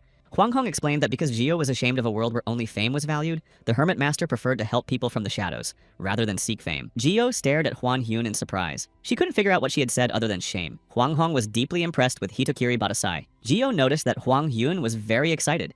Huang Hyun explained that this was not the way things would work. People must be held accountable for their actions. He didn't understand who could have known about the vain sacrifice. He explained that for the crow to find the body, it had to have flesh. For the first time in a long time, Huang Hong sounded serious. Geo believed that everything was right. Her opponent was a man who would not suffer losses. She considered Huan Hyun the king of the underground. Geo believed that people from the underground were wise to their experience and would never follow someone at the risk of their lives. Huang Hong assured Geo that this would not be the case. From now on, he decided to take responsibility for the aggressive cat and raise her, so he asked her to trust him. Geo was shocked by these words. She was amazed by this conversation. While the S-class representatives were busy fooling around upstairs in the classroom on the 6th floor, the monsters were holding civilians hostage. Yoon Iso finally regained consciousness. Seo Gaehyun was happy to see him, but he didn't seem to remember her. She explained that she was Yoon Kangjae's friend from high school. Yoon Iso was on the 4th floor. So Gachin explained that they were on the 6th floor, and explained that she was locked in here with the people she was taking classes with. She heard a thud, and then the insects tied up the people who had lost consciousness and dragged them to this room. The girl said that they were all together all the time, but about 30 minutes ago, the monsters dragged the men hunters and Kangjae away to an unknown place. Yoon Iso was the last one to wake up.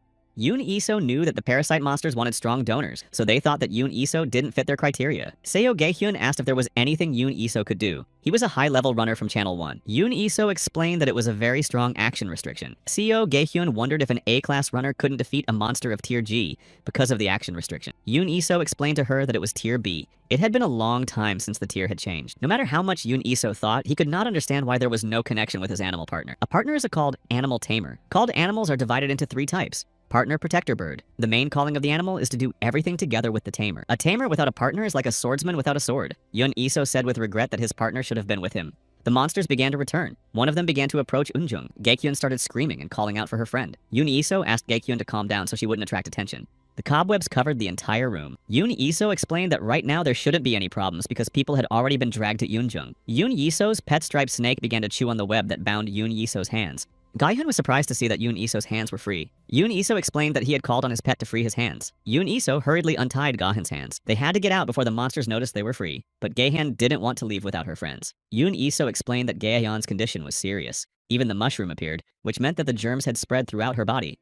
Hyun did not understand what to do next. Yoon Iso explained that he had an agent of the emergency response team with him, Tak Ramin, who had medicine, so they should go in search of him. But to be honest, Yoon Iso wanted to find other people. Yoon Iso wasn't sure he could call him. Even though they were both Channel 1 runners, the difference between them was like heaven and earth. Moreover, he was the head of the Morning Star Guild, which included the Invive Guild, which included Yoon Iso. Yoon Iso was scared, but he was still the person who was next to Huang Hong. Yoon Iso interrupted his thoughts because he thought it was unimportant. Gaehyun was having a hard time walking, so Yoon Iso decided to walk slowly. The main thing was not to get caught by the monsters. The monsters had big bodies, so it was easy to spot them. Therefore, Yoon Iso and Goen had to move through the blind spots. Only in this way could they save the people in the cocoons. Yoon Iso suggested crawling to be less visible. Gaehyun noticed a giant monster behind Yoon Iso. The boy placed Gaehyun behind him to protect her. But it didn't come to a fight because at that very moment when the monster appeared, Geo and Huan Hong came into the room. Geo immediately struck the monster, which destroyed it.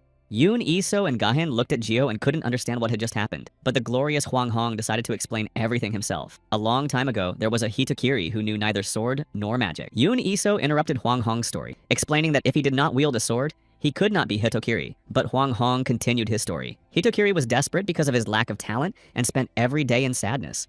But one day, a friendly baldhead told Hitokiri that he would start training him, so from that day on, a touched Hitokiri began doing 100 push-ups, 100 sit-ups, and 100 press-ups, and also 10 kilometers of running. Finally, after much training, he gained the power of an invisible blade. But while he was looking only forward in training, the world changed a lot. There were runners in the world who advertised beer and starred in dramas. There was also a runner who was obsessed with climbing a tower and so on. Hitokiri, who was ashamed of the life of strong hunters, made up his mind that it would become an invisible blade and protect people. Jio wasn't happy with the story Huang Hong told her, so she asked him not to tell anyone else and to keep it a secret.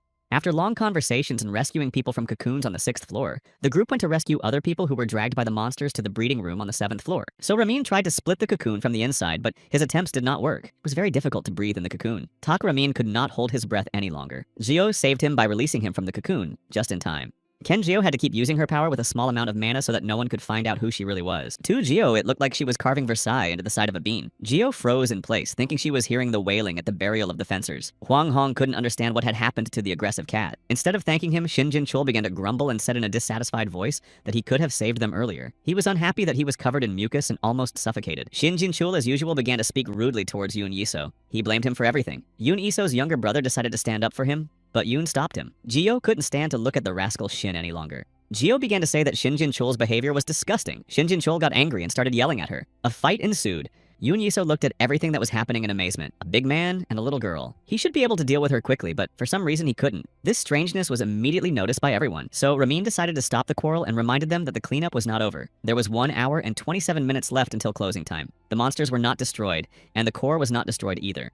The civilians were supposed to gather in one side and the cleansing team in the other. Judging by the structure of this dunja, the core was supposed to be on the roof. So Ramin wanted to say a few words to the aggressive cat. Jio didn't understand why she had to say anything if she was just a guide. He showed the screen of his phone. Tak Ramin was in the habit of checking information about the awakened, so he entered Ken Jio's name into the center's database and was shown that the information was classified. This was the first time Ramin came across such information, so he asked Ken Jio to tell him the truth about who she really was. Jio thought that curiosity got the better of the cat, but she had to say something. Tak Ramin had no bad intentions. Jio asked what needed to be done to pass the dungeons. The demon core heart and the base of the dungeons remained, as well as the demonic creatures next to it. Of course, Tak Ramin emphasized that Jio had done a great job, but that she had to finish the job. Jio felt that Tak Ramin was pressing on her fragile heart and humanity. Jio decided to help, so she created an additional character. It was only for a day, so she decided to give them gifts. So she activated the Soul Sword ability. One of the civilians started broadcasting live. Jio also appeared on it, but the quality was poor, so it was impossible to see her face. Ken Jirok also saw the live broadcast. Unlike the others, he recognized his older sister, Jio. With a heavy sigh, he started to get ready to leave the house to run errands. Jirok's younger sister, Ken Himgi, noticed that her brother was going somewhere, so she decided to ask where he was going. Jirok answered briefly without much explanation that he was going to Jono. At the same time, on the other side of Chono, the area of the opening dungeons of the Batir was infected. The hunters went to the roof of the building. Hunter Choi began to shoot videos of Jio destroying monsters. It was strange to watch a little girl with the nickname Aggressive Cat destroy a boss with a single punch. Shin Jin Chul asked Choi to turn off the camera. Jio decided to ask if this monster was really the boss. She was hoping that the cleanup was finally over. It was indeed the boss, but they still had to clear out what the boss was protecting. The remaining key that led to the dungeon core exit, and after the core is destroyed, you will still get a reward. If the core was destroyed, the dungeon would finally be cleared. As a reward, the team members were to receive items determined by a random roll of the system's dice. Objects were the main reason why many awakened ones sought dungeons. They raised the stats of those who wore them and also gave a special effect and so on. Some items could be sold for a high price. Shin Jin Chul rolled the dice and got the number 75. With such a high result, Shin Jin Chul hoped to get the object, but the aggressive cat rolled the number 99. As a reward, Jio received the monocle of a missing ancient sage. Shin Jin Chul still hoped that he could get the item as well, so he rolled the dice a second time and got the number 97. But the aggressive cat got 99 for the second time. Contract star Jio. The fortune teller didn't know what exactly she would like, so he prepared everything. He believed that Jio had suffered a lot, so it was worth selling the item and having a good meal. Every time Jio rolled the dice, she got the number 99. Joe thought about the casino. If she were in it now, the gangsters would have kicked her out long ago. The dungeons were over. Jio was about to go home when Yoon Yiso stopped her. Jio thought the boy wanted something from her, so she gave him her phone number and told him that if Yoon Yiso needed anything, he could just call her. Yoon Yiso said that he would definitely call, and then added that he could smell the dragon on Jio. Jio asked him to keep his voice down, and then added that Yoon Yiso smelled like a dragon as well. After that, she simply said goodbye to Yoon Yiso. Contract star Zio wondered why she was suddenly interested in other people's affairs. It was a unique case for him, but Gio didn't know the reason herself. She just felt an amazing closeness to Yoon Yiso. The fortune reader explained to Gio that the king could not save everyone. The king just watches over everything and the throne. The king acts for the sake of the people, not for one person. He tends to save and protect rather than help others. Gio explained to the star that everything happened in life. Her conversation with the star was interrupted by Hwang Hong. He wondered what the aggressive cat was talking about with Yoon Yiso. Gio said that she just gave her number to Yoon Yiso. Hwang Hyun's eyes showed great surprise. He thought he was imagining things, so he asked if the aggressive cat had really given her personal phone number to Yoon Yiso. Gio replied sarcastically that of course his was not Shin Jin Chul's. Hwang Hyun asked for her phone number, but Gio didn't want to give it to him. Hwang Hyun didn't understand why she didn't want to give her number. Did she not like him? This question shocked Gio into a shock. Hwang Hyun blushed. He couldn't understand why Gio was suddenly talking about a relationship. He explained that he liked Gio as a friend. Hwang Hong had zero experience in relationships. He had been single since birth. Hwang Hyun explained that it was just a fling. Gio asked him to just move away from her. So Ramin said that everyone did a good job, but it was time to close the dungeon. If the core of the dungeon is destroyed in the depths of the dungeon, the cleanup will be complete. Finally, it was over. Zio just wanted to go home and rest. But as soon as the dungeons closed, reporters came running. The reporters already knew about the super newcomer Hitakiri and wanted to talk to him. Gio was well aware that people who wanted to draw attention to themselves were everywhere. That is, among the people gathered in the front rows were those who destroyed the monsters and at least one person who secretly launched the live broadcast. Of course, Gio didn't like being photographed, so she opened the library and used the ability to edit. Thanks to this ability, Gio could even change the future as it was in Solon Station. With this power, Gio wanted to blur her presence in people's memories, but Gio was preemptive and decided to activate her magical powers. Before she could activate her magic powers, Gio showed up on his bike. He asked the reporters to put away their cameras because if they didn't, he would smash them. Every reporter knew how sensitive Bambi was to his privacy, so they turned off the cameras. He didn't understand why Gio was standing still, so he asked her to get on the bike. Jirok couldn't understand why Gio had so many things. Gio explained that it was a reward for the dungeon's fortune favored her. She was grateful to her brother for saving her from the reporters. Hwang Hong knew that the aggressive cat had been taken by Ken Jirok himself. If he touches on Jirok's personal life, he can find out more about the aggressive cat. We also came for Hwang Hong. Unasem was the second in the Morning Star. He asked Hwang Hyun to get in the car as soon as possible because he was afraid that Hwang Hyun's identity would be exposed. Hwang Hong told Unasem that there were things they needed to know. First, he wanted to know what Yoon Iso was doing, and about the girl who left with Kang Jirok. She looked like a cat. Small and smart. Ken Jirok has been driving a motorcycle since high school right after he got his hunter's license. In the past, you could get a license when you were 16, but hunters could get it earlier to be able to get to the rift quickly. Instead of thanking him, Gio started to say how uncomfortable she was. Jirok said that it was offensive that he had given her a ride and asked her to apologize to Christina. Finally, Gio realized that the Christina that Jirok kept talking about was a motorcycle. Every day, Jirok said I would go for a ride with Christina and I bought a gift for Christina. Gio thought that Christina was his girlfriend. While talking with her brother, Gio did not even realize that they were at their house. Gio realized that even though she was hiding her identity, the house was very modest for two S-class students living in this house. But compared to the old outdated house, this house is almost like heaven and earth. At least my mom's family had a house like this, but my dad didn't have one at all. It was very hard for Zio's parents to raise 3 children in poverty. After Zio's awakening, the family's situation improved when the Silver Lion government supported them. But everything lost its meaning when Ken Jirok awoke and became a hunter. Jirok asked Gio to hide all the items so that his mother wouldn't see them. Gio decided to give all the items to her brother. Jirok was surprised by his sister's actions. He did not understand why Gio decided to give everything away. Gio explained that the star told her it would be good for her health. Jirok didn't want to take the items because he thought everything was garbage. He didn't even need to look inside. Gio said she did it out of love for her brother. Jirok couldn't even cook Gio properly. Ken Jirok was born with the name Bambi, the younger brother. Although he behaved a bit roughly, he was gentle by nature. It was as if her mother was avoiding using the money Jirok earned as a hunter fighting on the front lines. She spent sleepless nights every time Bambi went to the tower. Jirok asked if Gio had called her mom before going to the Dansi. Of course she had called her mom and told her that she would be late because she had been asked to be a witness. Although sometimes Jirok and Gio were at odds with each other, they always took care of their family. That's why the 3 children still lived pretending to be ordinary daughters and son, so that nothing in the house would remind them of the hunters. At the door, they were met by Himgi's younger sister, who now understood why Jirok had suddenly gone to Chono to pick up Gio. Himgi asked them to come inside as soon as possible as they had guests. Gio noticed that there was 1 pair of men's shoes at the entrance. Only 1 man in their neighborhood could wear such shoes. Looking into the kitchen, Gio and Jirok noticed Bom talking sweetly to their mother. He was always very interested in their mom's health and always brought her medicine. Gio's mom thought that they were making Bom uncomfortable. Bom asked him to stop talking like that because he was offended by such thoughts. Mom noticed Gio and Jirok and asked them to come over and say hello to the vice chairman. Gio greeted Bom and asked him how he was doing. She didn't understand what he was doing in their house. She wanted Bom to leave. Bom said hello back and told him that he was doing well. He also noticed that Gio had become more serious since they hadn't seen each other. Gio's mother did not understand where her daughter was serious. Mom was waiting for the day when Gio would grow up, because she was just always idle. To avoid hearing this conversation, Jirok quickly went to his room. Gio noticed how her mother and Bom communicated quite well without any sense of awkwardness. When Gio was little, the state made Bom responsible for her. This was the beginning of everything. At first, Bohm simply accepted the center's request, but over time he became sincere. This natural progression of things led to the establishment of the Twinning Support Program. An entire board of pieces must move to obscure one night. For everyone, it was called the Care System, which helped to establish close relationships between the children of the victims of the Nightmarish March and the members of the Silver Lion Guild, with the cooperation of the Awakened Office and the Silver Lion Guild. Of course, Zio and Jirok's mother was very grateful to the Silver Lion Guild for their care, but she was worried that her children might cause inconvenience to the Awakened. Bohm explained that Silver Lion felt deeply responsible for the Nightmarish March, so he asked them to consider their support as part of the payback. She stood up from her chair and ran to her younger daughter and apologized to Bohm, explaining that her daughter was sick. Taking care of 3 children took a lot of her energy, and she didn't even have a husband anymore. That's how the brother and sister of the Kang family grew up in the big arms of the Silver Lion. They spent most of their childhood with Bohm in Seokwan's large estate. For Ms. Park, who was responsible for providing for her family, this was a lifeline. It is understandable why she welcomed Bohm as a benefactor. Bohm decided that it was time for him to leave, but Gio's mom objected. It had been so long since they had seen each other that they should at least have a meal together. But Bohm refused. He asked Gio to walk him out. Gio wondered what Bohm was talking about with Ms. Park. Bohm explained that it was the same thing as always. He explained that the lion was in charge of his pride until the last day Gio was a member of his pride. Bohm explained that Gio could not even howl how hard it was to shut up all the witnesses of the Dansha because of Hitakiri. Gio said she didn't care what they did, as long as her mother didn't know. People aren't stupid enough to pick on the king's weaknesses, Bohm explained. Gio wondered why Bohm needed a Class B license. Bohm reminded Gio that there was one person in the Dansha from whom the government could not easily protect the secret. There would be no harm in playing it safe. For Bohm, it was strange that Gio was fitting in with others. It was not like her at all. It was what puppies did. And Gio looked like a cat, so she should act like one. As a farewell, Gio gave Bohm an umbrella. She had a feeling it was going to rain. Just as Gio entered the house, it started to rain outside. Bohm smiled sweetly at the fact that Gio was right about the rain, but he should have brought a bigger umbrella. The next day, Gio invited Seo Gai-hyun and Yoon Kang-jae to a cafe. Gio thought that she had worked hard for one day, so she deserved a month of doing nothing at all. Seo Gai-hyun was outraged that Gio had only invited them to a show for her mother so she could laze around. Yoon Kang-jae thought that for the first time, he could let Gio get away with it. She's had a lot on her plate lately.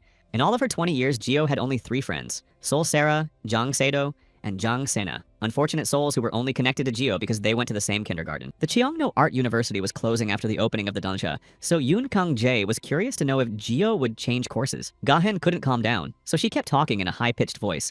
Gahan was outraged that the university was being closed. Of course it had to be closed because Yoon Kang-jae dared to fight the monsters, Gae-hyun insisted. Yoon Kang-jae was sure that their country was incredible, and whenever there was a crisis, a hero would appear. Gio asked when Sarah was supposed to come. Gae-hyun thought that Gio was only waiting for Sarah because she only wanted to hear something nice about her. When Sarah entered the cafe, she immediately told Ken Gio that her younger sister was having an affair. Gio thought of Jirok and Christina, so she asked Sarah to calm down, saying she had already explained everything for her brother. But Sarah wasn't talking about Jirok, she was talking about Gimhee. This news shocked Gio. Sarah continued to talk. She said that Gimhee seemed to be in a relationship with a foreign boy. Sarah saw them walking from the bus to the cafe.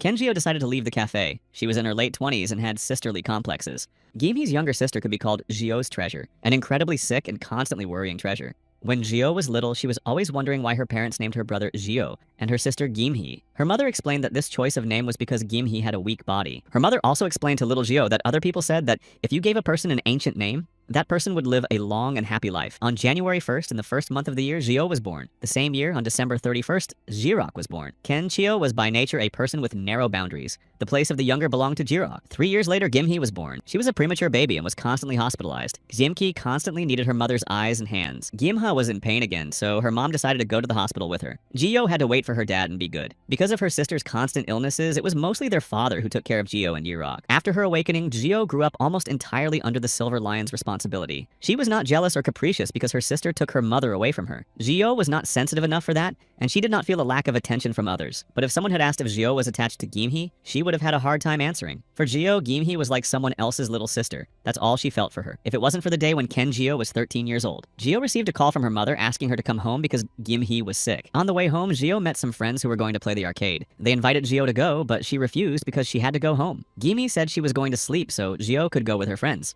Ken Gio is 13 years old and Ken Gimhee is 10 years old. It was the age when all the interest was focused on friends. Gimhee was always sick and nothing much ever happened, so Gio decided to go with her friends. That day, Gio found out too late that everything had gone wrong. Gimhee had an acute pneumonia that nearly killed her. Gio felt guilty because she could have just waved her hand and made Gimhee's disease go away, but Gio didn't. She didn't understand why Gimhee had said she was fine and that she didn't have to come home.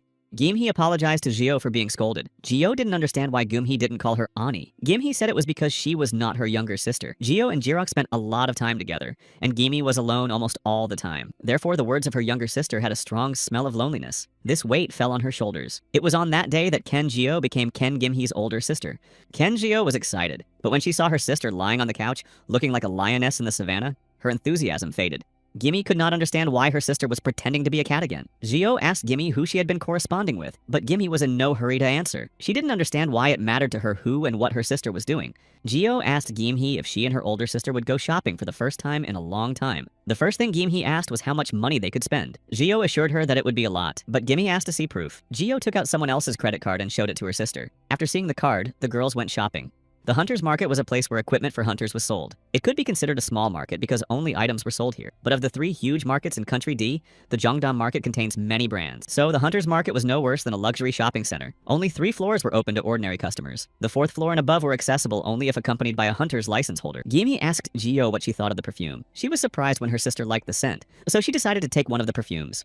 The perfume cost 367,000 won. This amount shocked Gio. For this amount, you could buy 12 chickens. But all Joe had to do was take out his card and pay for the purchase. Gio saw how much Gimma liked the perfume, so she decided it was nothing, and decided to pay for the perfume within 12 months. But the seller said that this card could not be used for installments. Gio was shocked to hear this. It was a VIP card. Gio decided to pay for the full amount of the perfume. Previously, Gio had only used her VIP card to buy chicken. Gimhee bought herself cosmetics and perfume as if she had bought everything she needed. But Gio hadn't bought anything at all. Gimhee felt like she was stealing from her sister. Gio said that she would not take anything for herself. For the older sister, seeing her little sister happy was enough to make her happy. Perhaps this was what it meant to be an adult. It was easy enough to see that Gimhee was in a good mood. So Gio thought it was the perfect moment to bring up the topic of boys. Jo immediately assured her sister that she could talk about anything with her older sister. Gimhee asked Gio to stop. She wasn't stupid, so she could do it without help from Gio or Jirok. Gimhee was also a hunter, so she could do it without help. As soon as the elevator doors opened, a security guard stood next to them and wanted to check the hunter's license. Gimhee was outraged by this, as he had recently been checked. The 7th floor was for VIP clients, so they had restrictions on the hunter class. Gimhee was E-class. She had access only to the 6th floor inclusive. Gima was offended that hunters were constantly divided into classes, so she just decided to leave. Gio was afraid to say something wrong because she might not be understood. But it didn't matter, so Gio stopped her sister by taking her hand and showed the guard her Class B license. The security guard apologized and gave Gio access to 10 floors. Gimhee looked at her sister in surprise. She knew that the license was not hers. Gio explained that Bomb had given the license to Hitokiri. Of course, the S-Class had a different license, even in appearance. Just look at Ken Jirok to see that the earring was his license. Gimha was sad. She began to doubt herself again and wondered if she could do anything on her own. Gio assured her sister that she would do anything for her, even without Hitokiri. But Gumhee didn't understand why Gio would do anything for her. The only reason Gio answered was because Gumhee was the only younger girl in the world. Gimhee didn't like herself, but Gio decided to cheer her up. So she told her sister that she liked Gimhee very much. She wanted to buy the best things for her little sister. Gio imagined that it was the right time to give a diamond ring. Gimhee noticed that Gio was imagining things again. The salesman apologized for the inconvenience to Mr. Marlin. It was at that moment that Marlin noticed 2 young girls. Was this floor not only for high-end hunters? The salesman explained that it was possible to go through someone else's floor license. Marlin was angry that some ordinary girls, not even hunters, were touching the precious objects. Gimhee also got angry and said that they were hunters and called Marlin an old man. Gio was surprised that her sister spoke perfect English. Marlin asked what grade the girls were in, but Gimhee said that they did not have to report to him. But Marlin replied that a true hunter would follow the rules of the floor and not show off with words. He was an AA class hunter from the Aegis Guild, Lucas Marlin. Lucas Marlin pointed his finger in Gio's direction. He needed an object that was behind Gio's back, so he asked her to move away. But Gio refused, and also called Lucas an old man. The seller asked Gio to move away if she was not going to buy the item. Gio decided to ask how much the item cost. The seller did not expect this turn of events. Gio was approached by her personal assistant, Im Sanin, who informed her that the item was not yet registered, so it was going to be auctioned off. Gio said she was willing to buy the item at any price. From that moment on, the price of the pendant doubled. Gio said that whatever price the old man said, she would pay twice as much. Gio held out her black VIP card. The salesman was shocked to see it. He knew it was an Imperial black card. There were only 11 such cards in the world. Imsanin did not know who this girl was, but she was a world leader. The contract star was also shocked by Gio's actions.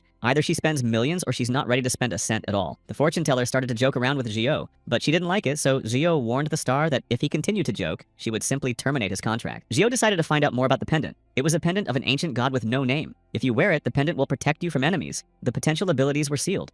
There was another description of the pendant, the 3 commandments of St. John. The pendant became property as soon as it was worn. It was impossible to make transactions and impossible to keep the pendant in inventory. A pendant of an ancient god from the era of myths. St. Eves carved the 3 commandments and then possibly put them in 3 fragments. The ancient god Eve was born the first of the 3 gods, the 3 commandments on which he swore to protect his brothers in the last war. The first commandment is that you should consider yourself me, and I will consider myself you. The second commandment is to protect each other from crisis and suffering. The third commandment is not to turn away from each other under any circumstances, even in the face of death. According to these 3 commandments, the brothers met an honorable death on the same day and at the same time.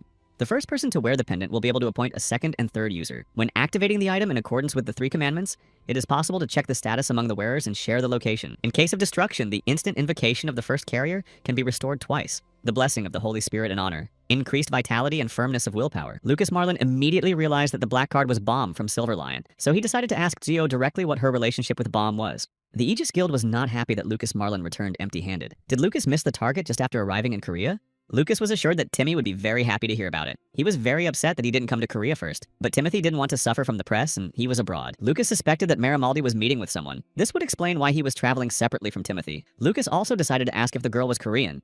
Marimaldi admitted that he did meet with the girl, but it would be wrong to call it a romantic relationship because she was not even 20 years old. Lucas attacked Marimaldi. Afterwards, Marimaldi said he was just joking. They were just helping each other with the language. She helped him with Korean, and he helped her with English. But Lucas decided to ask again if it was really true. Marimaldi assured him that it was. Lucas breathed a sigh of relief because he didn't want his relationship with Bomb to deteriorate. Lucas thought that there was no new information about Bomb, but the appearance of Gio changed everything. Gio also kept thinking about Lucas in their conversation. Of course, Lucas was quick to tell Gio that her sister spoke English quite well. It was as if she was talking to a native speaker. Gio decided to ask Gimhee directly if she had a foreign boyfriend. It was a surprising question for Gimhee to hear from her sister. Gio explained that Sarah had seen Gimhee walking with a foreign boyfriend. Gimhee spoke English quite well. Gimhee explained that he was not her boyfriend at all. Gio was happy to hear this, but her joy was short-lived because Gimhee explained that no one could know what might happen between a boy and a girl. Gio was against Gimhee having a boyfriend, so she forbade her sister to see him. But Gimhee explained that Gio had no right to forbid her. Gimhee had never been in a relationship because of Gio forbidding her to date boys. The fortune teller believed that Gio had really gone overboard and advised her to find a boyfriend and finally get out of her single status. But Gio was really uneasy at heart this time. Gio couldn't understand why the head of the Aguid's information strategy department had approached her and had a quick showdown. What it all meant, Gio couldn't understand either. Perhaps a contract star could have helped Gio, but the star said that he could not help in order not to upset the balance of the world. Gio would have to figure it out on her own. It was hard for Gio. She realized that if she got in front of her again, she could ruin her relationship with Gimhee. What could she do for her as an older sister? A new server update took place. New runners were constantly breaking into the top. Another awakened S-class appeared in the Republic of South Korea. The local server took its first step to the top in 10th place. It was all really strange. A new ranker broke into the top immediately after his debut at the very top. It was as if it was the first time since the King of Magicians. Although neither Bambi nor the King of Nightly Meals hit the top quite high for the first time. Choi David Bambi and Huang Hong made their first appearance in the top 10 rankings. Because it was after the first and second generation of awakened ones took their place in the top rankings. So it was really the first time after Joe's awakening. It seems that Beck's butler turned out to be a more powerful person than Gio thought. Gio's contract star began to blow on her so that the millennial love would cool down quickly. The girls hurried home to order food. They met Jirok in front of the house. Jirok hoped that the sisters had a good time together. Jumhee was quick to tell him about their trip to the hunter's market. Gio reported that Jirok was shocked. For the first time in her life, Gio wanted to give something to her brother and sister. She asked Gumhee to tilt his head.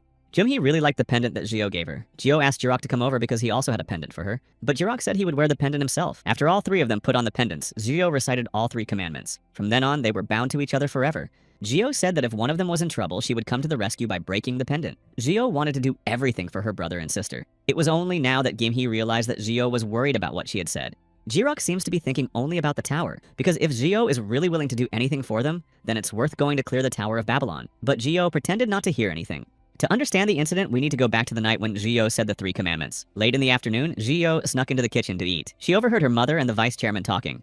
My mom complained about Gio. She didn't understand how long Gio would be lazy. Not only were her younger children awake, but Jirok was also the boss. Mom's heart ached because Gio had no interest in anything. Mom didn't understand what exactly Ms. Park wanted. Did she want him to watch Gio a little longer? Gio panicked and went back to her room. Something had to be done, but she didn't know what. Gio decided to get a part-time job just so her mother could finally calm down. She wanted a sedentary job, so she started looking for one. The Babylon Guild was looking for a secretary.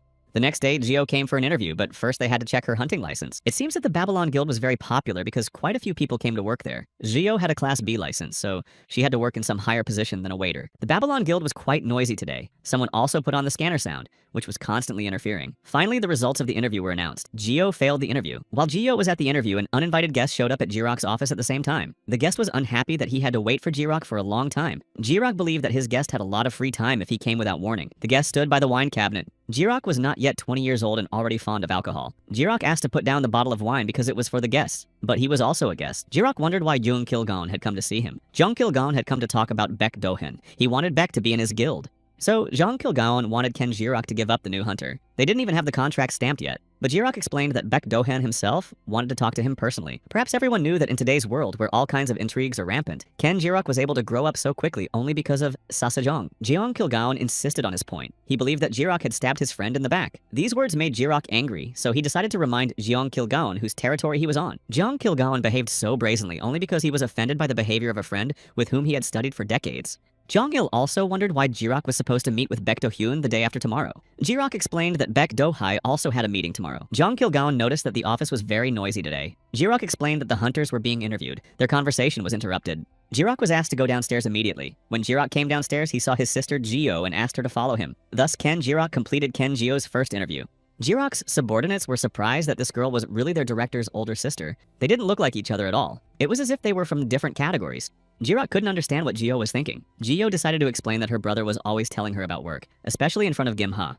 But Jirok still didn't understand why she had come to his guild to apply for a job. Had Geo decided to reveal her identity? But that was not the case.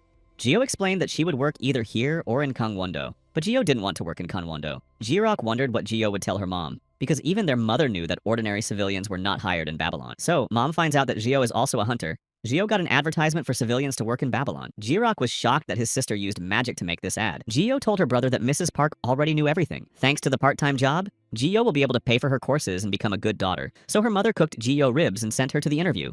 It seems that Geo has succeeded in making Jirok angry again. Geo wondered if she was suitable for the position of secretary. Ma Urim of the Babylon Secretariat is the second name of the head of Ma. He was looking for Ken Geo again. Geo was in the meeting room with drinks at the moment. Ma Urim didn't understand why only now if the guests were already waiting.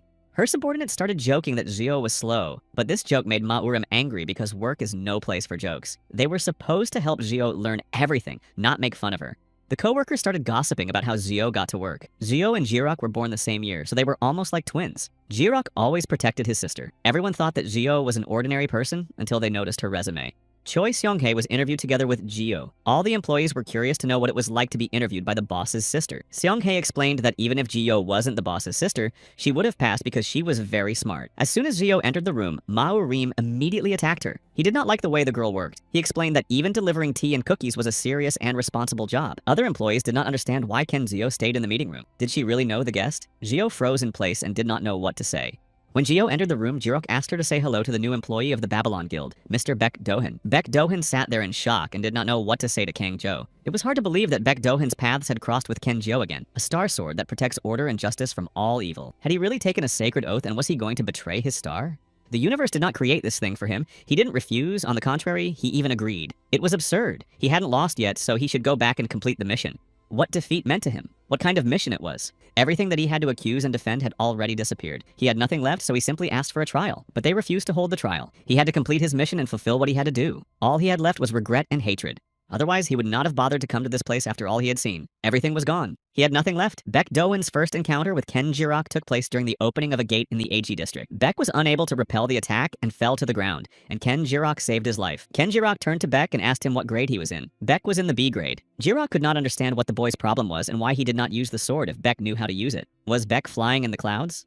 There was no order in Baek's battle. Jirok explained to Baek that people like him were the first to die in the tower, bastards who relied only on their rank during the fight. A representative of the Invive Guild appeared before Baek Dohen. Jirok considered them to be dirty gangsters who were useless. He approached Baek and asked if the boy was a newcomer. Baek was not a beginner. He was taking a repeat tutorial. Baek was asked again what grade he was in. This time, Baek answered that he was in F grade. Jirok was surprised by what he heard. Baek thanked Jirok for saving him and was about to leave. But Jirok stopped him and asked Baek to say goodbye to the Invive people because it was unlikely that Baek would ever see them again. The Tai sword should also be replaced because Baek's sword was no longer suitable for the fight. Baek looked at Jirok with a puzzled look and didn't understand what he was getting at. From today, Baek Dohen belonged to the Babylon Guild, said Jirok. No need to thank him, Jirok emphasized. At that time, the Babylon Guild was more than just a guild for Baek. For Baek, who had nothing, the members of the Babylon Guild became family, not just colleagues, although they did not accept Baek right away. The man who put out the protests of the guild members brought Beck to Babylon and helped the boy who lived with a sense of his own worthlessness and inferiority was Ken Jirok. Jirok explained to Beck that if he was going to live under the best but also dangerous title of front row seats to Babylon, he should stop flying in the clouds. Before the regression, Jirok was Beck's only foster brother. Jirok liked Beck's persistence. Jirok considered it a talent. He believed that an S-class that reached 10th place in the rankings was meant to be. Jirok asked if Beck believed in reincarnation. Beck just looked at Jirok in surprise. Immediately, Jirok explained that the man could not take his eyes off his lover, who had broken up with him a century ago, and this was their first meeting. Beck explained that he was just surprised to see a person he respected so close. Jirok didn't like being treated like a celebrity, but he liked to hear that he was respected as a hunter and looked up to. Jirok did not know how to flatter, so he immediately asked Beck Dohan to state his conditions. He didn't promise to fulfill them 100%, but he would try to fulfill 99% of them. Beck knew that Jirok had always recognized that he was not perfect because he was not God, but he did not give up on his goal and kept going until the very end. Jirok was determined and dedicated. Beck had no conditions. The only thing he asked of Jirok was to help him get into the industry, and he would sign the contract right away.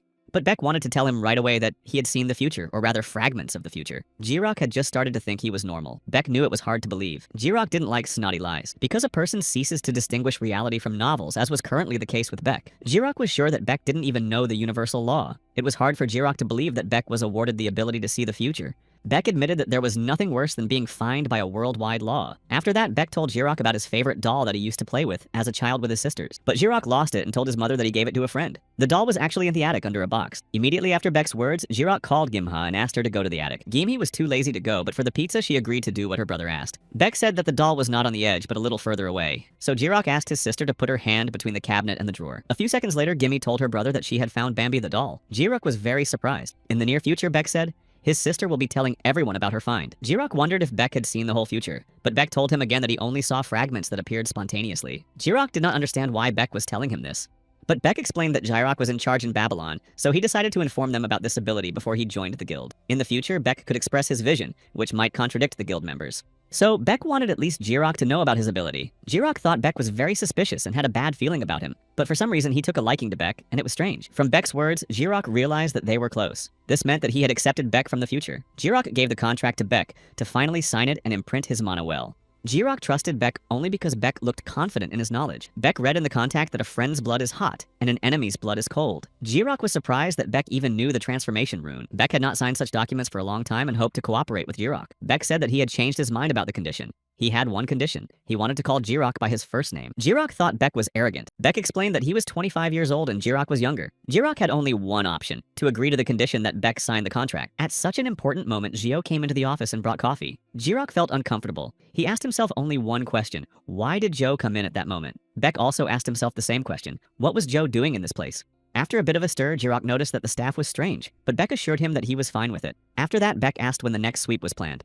Jirok said that the sweep was supposed to take place within a month. Beck assured Jirok that the tower needed to be cleared more often, but Jirok already knew that. Jirok was ashamed that it had become a metropolis and only 38 floors had been cleared. They worked slowly, but Beck objected. They weren't slow, they just didn't meet certain criteria. Beck's words shocked Jirok. Beck explained that Babylon had a title of Director. This title was given to a person for achieving a milestone when the clearing of the 50 floors was completed and the apparently priority space of the interior was opened. By becoming a director, this person will be able to interfere with the Babylonian system and have partial authority in dealing with Babylon. This is leadership. This meant that the king was the representative of the planet and the director of the spiritual world. Beck explained that this was exactly how it was. Therefore, it was important to get the title of director in a short time. But Jirok didn't understand why he had to do it for fame. Beck explained to Jirok that the manual could be used in other locations. Jirok wondered if it would be possible to intervene in another Babylon. Was that what had happened last week? But the 50th floor was not yet cleared in Korea. Beck explained that there was a Tower of the Homeless. It was the Tower of Babylon in the abandoned lands. This is the place where nameless people who were stateless went. This Tower of the Homeless was real, but the exact location of this tower was unknown. Beck told Jiroku that the 50th floor of the Kiddo Tower had already been cleared, and that the US had long since moved to the 40th floor. And in Korea, there was only one king, so their lag was not surprising. To put it bluntly, the assault and defense of the fortress was approaching. The military era of the masters of the spiritual world, i.e. the directors. Beck explained that even if Jirok wasn't going to fight, it was necessary to appoint a leader for the cleanup to reduce the damage and secure the tower. Because defense without a leader is just a fight of ordinary soldiers. Jirok asked me to inform the 5 guilds that the meeting to clear the 39th floor had been postponed to tomorrow at 1 o'clock. Those who don't show up will be treated as ordinary soldiers. Gio just sat in one place. She could not understand why she was not given any work at all. The new girl who came with Gio had a lot of work to do. Gio wondered what the new girl was doing so busy. Choi Seong-hai explained that the 39th floor was about to be cleared, so she was contacted by 5 guilds and was checking the items. Gio didn't understand why Choi Seong-hai was doing this important work alone, so she offered to help. Choi Seong-hai didn't understand it either.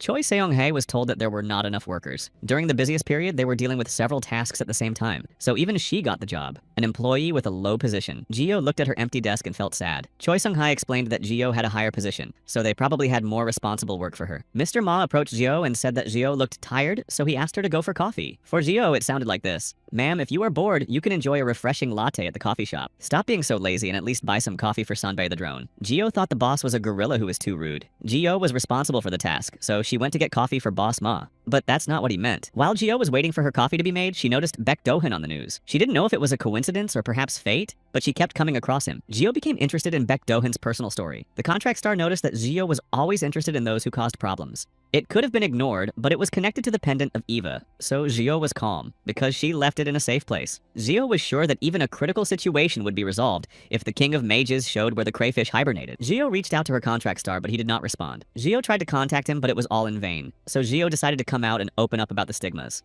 But just as Jio was about to do so, someone broke down the guild's door. He apologized and said that he could not control his magic power, and asked if Jio was hurt. The star noticed that his dear Joe was wreaking havoc again. There was a temporary blockage in the local server of the Republic of Korea. The first director temporarily blocked interference in this area. The star considered the director to be impudent. Jio was worried that people might start gossiping about her. She did not know if it was okay for this man to say her name out loud. The man did not like the way Jio threw his jacket on the floor. First, the regressive Baek, and now this cunning thief. Jio couldn't understand why everyone knew her name. The man noticed that Jio's face was flushed. Of course, it was because her contract star had gotten in touch again. The girl in the coffee shop asked if Jio was okay. Jio said that she was fine and also said that the man would pay for the door and pointed at the stranger. Jio took her coffee and went to the guild. She didn't understand why the man was harassing her. He should have paid compensation. The man explained that in case Jio fainted, someone should be there, but Jio asked him to leave.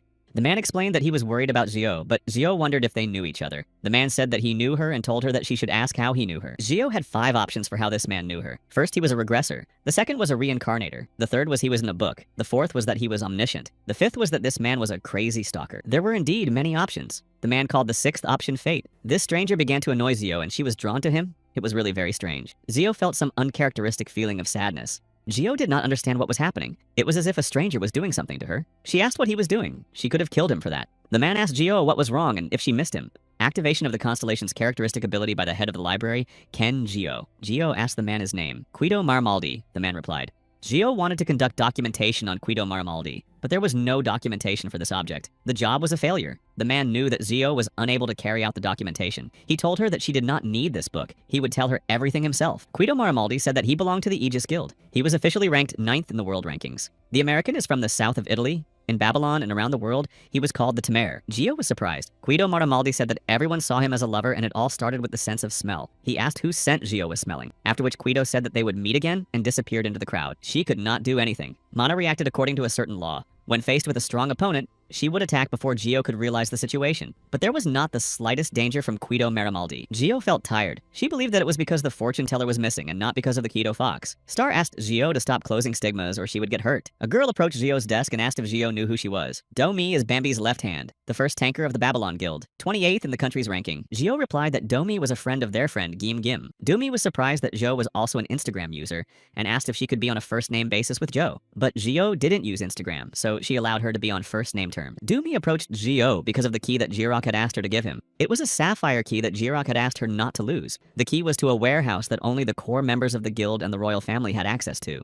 Each guild had to have its own warehouse. The inventory had a limited amount of space, so it was impossible to carry all the things in it. The bigger the guild, the bigger the warehouse. It was the key to the 9th underground safe, which was called the sapphire key to the golden warehouse of Babylon. Jio breathed out a sigh of relief. Finally, she had been given a task today as well. Behind her, Jio heard Baek Do-hyun's voice. He had come to get the key to access the underground safe. Finally, Baek could say hello to Jio properly. Jio went with Baek to the underground safe. Baek wondered if the place had always been so spacious, but Jio didn't say anything. After the tutorial, Baek and Jio met for the first time at the Babylon Guild. Baek grabbed Jio's hand and she asked him to let go. But instead of letting go, Baek asked her to stop avoiding him. Jio assured him that no one was avoiding him. Baek knew that Jio didn't like trouble, or more specifically, noisy situations, so he promised to be careful. So Baek asked Jio not to drift away from him and emphasized that he missed her, especially since she had told him her name. Jio told Baek that the sushi was not good, it was too sweet and she almost got diabetes. Baek smiled and said that the recipe would have to be changed. Baek asked Jio if he could hold her hand at least until they got downstairs. It was very dark in the underground safe and he was worried that she might fall. Jio asked Baek if he had come here before. In his past life, Baek had indeed been to the underground safe. Jio thought it was strange to get close to people you already knew. From the very beginning, Beck had been planning to join the Babylon Guild, so Gio wondered if Beck regretted this choice. Beck replied that he had no regrets. It was what he wanted, and he was ready for it. Gio thought that Beck was moving in the desired direction, but Beck himself was not sure. It was impossible to say for sure because at any moment, something could change for or against Beck's will. It seems that the regressor and the butterfly effect were related to each other. As soon as Beck picked up the sword, the seal of the orthodox sword of Kalka was removed. Therefore, Beck is obliged to move forward to the very end. While resting in the mountains, she heard someone calling her. A carrier pigeon brought her a letter from Babylon, but she did not care. The ruler was looking for her, so she should hurry. Choi David of the Hita Guild. As soon as David came down from the mountain, she went to the White Bird. Hayanse was surprised that David was able to deal with her feelings so quickly. Hayanse Guild. Hethy's nickname in Babylon is the White Bird. David seems to have broken off contact with them so that she doesn't have to adapt to others on trivial matters. David explained that a carrier pigeon had come from Bambi. The letter said that the meeting to clean up the tower had been postponed until tomorrow. The White Bird planned to go to the meeting if David agreed to go. Was Hayanse afraid that David would not go to the meeting just because she did not want to see anyone? The Hetha Guild decided to attend the meeting. Nay, Joan's house is a healer. She was asked to sign a contract. The family was promised that their home would be protected, and that they would also be protected because she was a valuable worker. Joan explained that he would not invest in a person with no prospects. But Joan's mother thought that the job was dangerous, and that her daughter was not a fighter. It was because Joan was not a fighter that she was offered this contract. Jeong Kilgaon's DI Guild nickname in Babylon Alpha. He explained that their guild was different from other guilds that were just starting to adapt to the circumstances. He was sure that their guild was the best. On the way out, June caught up with Jeong Kilgaon. She didn't understand why she was so appreciated. Was she really worthy of it? Jeong Kilgaon explained to her that adults made decisions based on facts, especially on the facts that he got from his own experience. He explained that Joan was so valued because, first of all, since ancient times in Korea, the highest class for a healer was AA. Secondly, none of them had reached this level until now. Thirdly, Najoan is the only AA class healer at this time. Jeong Kilgaon assured Najoan that she was a sacred princess who could be trusted. The world was full of healers, but there were none known in the lands of the Hunter metropolis. So, Jeong Kilgaon thought it was time for the hunter to show his true colors. He also told Joan that the 39th floor was about to be cleared, and that it would be the best opportunity to gain experience. He told Joan that tomorrow there was a meeting of the 5 guilds to discuss the purge. He asked if he could join the meeting in the hope that Joan would participate in the purge. The internet-loving Vivian Kim was waiting outside for Jeong Kilgaon. Jeong Kilgaon became the director of a large enterprise, so he didn't want to attend the meeting alone. Didn't Vivian want to know how it went? But Vivian Kim told Jeong Kilgaon that she was afraid of people, so he should find another secretary. And she asked him to say that he was not a director of a large enterprise, but a director of a branch of a large enterprise. Jeong Kilgaon emphasized to Vivian that she should look the other person in the eye when talking. But Vivian said that she couldn't do that because Jeong was so handsome. 10 years of working with Vivian and she still pretended not to know him. Jeong Kilgaon asked to make a window for Joan. The DI Guild decided to take part in the meeting. It was a peaceful night and a good night's sleep until Hwan Hyun's right-hand man knocked on Unasem's door. Unasem came to Hwan Hyun's room in the middle of the night because he saw a tearful post on the director's Instagram. Hwang Hyun promised Unasem that he would stop visiting Busan after the shocking news in Babylon, but Hwang Hong assured me that nothing had happened. After this answer, Unasem asked for an explanation of why Hwang Hong locked himself in the room immediately after Baek Do Hyun left his seal in Babylon. Unasem reported on the message about the meeting in Babylon. Hwan Hyun didn't understand why Jirok had changed the date, but he wasn't going to go anyway. Unasem tells Hwang Hong to go to the meeting and passes on a message to those who refuse to come. Jirok will leave those who don't come to the meeting as ordinary soldiers. That's exactly what he said. Hwang Hong said indignantly that Jirok had gone completely insane. Hwang Hong asked me to prepare a car for him. Unasem also wanted to tell him about the cat. Hwan Hyun became animated and asked if she was in a relationship with Bambi. Unasem said no. Unasem said that Ken Jirok and Ken Jio were siblings. 11 months apart in age, they grew up as twins. This news was too shocking for Hwang Hong. The Morning Star Guild refused to participate in the meeting. Young people were killed in battle. Old people died of old age. Everywhere you looked, there were memorial wreaths. Bom thought the beginning of the conversation was strange. Constant losses left in Seokwon no choice, so he had to be emotional. Bom reported that Babylon had begun to act. They must have sensed the crisis. Bom also told In Seokwon that his mother wanted to send Jio to Gangwon-do. Bom wondered what had happened. In Seokwon thought it was for the best. Jio had been living in a narrow frame of mind all this time. Bom explained that Jio was young and that things would change in time. In Seokwon noticed that Bom was more gentle with Jio than he was. After In Seokwon passes away, Bom will become the head of the Silver Lion Guild. In Seokwon asked Bom not to be cruel to his brothers. Bom assured In that he would not. Bom said that Jirok had changed the date of the meeting to tomorrow. In Seokwon didn't like Jirok's impatience, but the Silver Lion Guild decided to attend the meeting. Jirok told everyone present the information that Beck had told him. The 9th site could be more dangerous because of the directors. Everyone wanted to know the name of the informant. But Jirok could not tell them. It looks like the crowd of homeless people opened the entrance at the tutorial. Jeong Kilgaon noticed that the stateless people from the homeless tower seemed to have a decent level of citizenship. David thought they should stop wasting time talking and just start acting to keep up with the others. So it's time to get down to the sweeps. Ha Yangtze understood that they would be going to clear the 39th floor under Jirok's leadership, so she wondered how many people he planned to take. Jirok said no more than 20 hunters. Jirok couldn't understand why Ha Yansei was asking such obvious questions if she had suggested a joint sweep of the 9th precinct. Ha Yansei said that she came to this meeting to apologize. The Hate Guild did not have enough military strength for anyone to pass the selection. The main forces had left their guild because of the struggle between the internal group. David was shocked by Ha Yansei's decision and said that it was impossible to live in fear all the time. Ha Yansei said that perhaps she, as the leader of the group, should not disclose such details. Ha Yangtze said that other guilds were not competitors for her, they were comrades with whom she won and wanted to continue to do so. Therefore, she hoped for the understanding of others. David and the others could not understand what Ha Yangtze meant, so Ha Yansei decided to explain herself more clearly. There will be one person from the head of guild participating in the 39th floor sweep. That person is her. Jirok did not understand Ha Yansei's decision. The runners of the heavenly world could not enter the Tower of Babel, because no one knew what scenario awaited them right at the entrance to the closed floor. It could take from a few days to several months. Even if they dealt with half of it and tried to exit, the scenario could have an accidental security zone that would have forced them to leave the case halfway through. Babylon, which invested all its energy in mopping up, was an exception. The armies of other guilds rarely went further, especially national exemplary hunters like Ha Yanchi. Ha Yansei wanted to say that the Hita guild would not participate in the purge at all, but Jirok's words made her change her mind. If they leave the parliament over such a trifle, it will be a disgrace to the Hettai morale that has defended the Korean peninsula for thousands of years. Ha Yansei said that, as always, Haeche will provide the best military force for the clan. Ha Yansei also asked her comrades to fill the empty space after her. In Seokwan asked her not to worry and assured her that the lions did not forget their duty and were very grateful for her help on the tombstone by singing the lions' bodies. In Seokwan's behavior and words were very unexpected for Ha Yansei. In Seokwan assured her that the silver lion had always been on Hai's side. Ken Jio and Baek Do-hen were in a warehouse storing specialty goods in Gyeonggi-do, but the warehouse worker couldn't find what they came for, so he asked them to go to the unclassified line. Jio didn't understand where to look for Tybaek, so she decided to check the unclassified lineage using the library. It seems that the item they needed was indeed lost, but Jio told the warehouse worker that she had found the item. Of course, she was able to do this thanks to the library. The box was to be delivered to Babylon. Jio noticed that Beck was not around, so she went to look for him. Butler Beck was standing in one place looking at something. He was surprised at how quickly Jio had found him. When she saw Beck hiding something in his back pocket, Jio decided to pretend she didn't notice. Beck went to get the car. At that moment, Jio received a call from an unknown number. In a good mood, she picked up the phone and spoke to Yu Kenjio, the cutest Mach-Nai in the universe from Babylon's secretarial team. She heard someone begging her to help her brother. It was Yoon Kang-jae. The fortune teller said that the boy was in some poor neighborhood right out of the show. When Beck and Jio arrived in the neighborhood, Beck remembered the old place where he lived as a child. Jio almost died of shock. They needed a house on the mountain. Beck said that he didn't even know how much had happened to Yoon Yiso while he was in regression. Jio didn't understand how Yoon Kang-jae was able to call the number she gave his brother. It was also unclear where Yoon Iso had gone. Well, they would have to find out. Jio asked Baek Do-hen to stand back and cover his mouth and nose, but Baek didn't understand why he had to do that. Jio was conducting a drug sweep. When they entered the room, they found Yoon Iso unconscious. Jio asked Baek to call an ambulance. Yoon Iso was taken to the hospital. It seems that he had overdosed on medication. Ken Jio was standing by his bedside. The last time she was in the hospital was when Gumhee was sick as a child. Jio did not like hospitals. Ordinary poisoning was treated with an antidote, but not in Yoon Yiso's case. Jio thought he should be seen by a top-class healer. Yoon Kang-jae blamed everything on Jo. Kenjo and Baek Do-hyun were shocked and surprised. Jo didn't understand why Yoon was blaming her for everything. She decided to ask Yoon Kang-jae what he meant. Of course, Yoon Kang-jae decided to explain why he blamed Jo for everything. He believed that if it weren't for Jo, if he didn't exist at all, his brother wouldn't be in this situation. Jio became angry and told Yoon Kang-jae that it was too much to blame the king when things became difficult in this world, and asked what Zo had done wrong. Baek was shocked at how naturally Jo took on the title of King of the Magicians.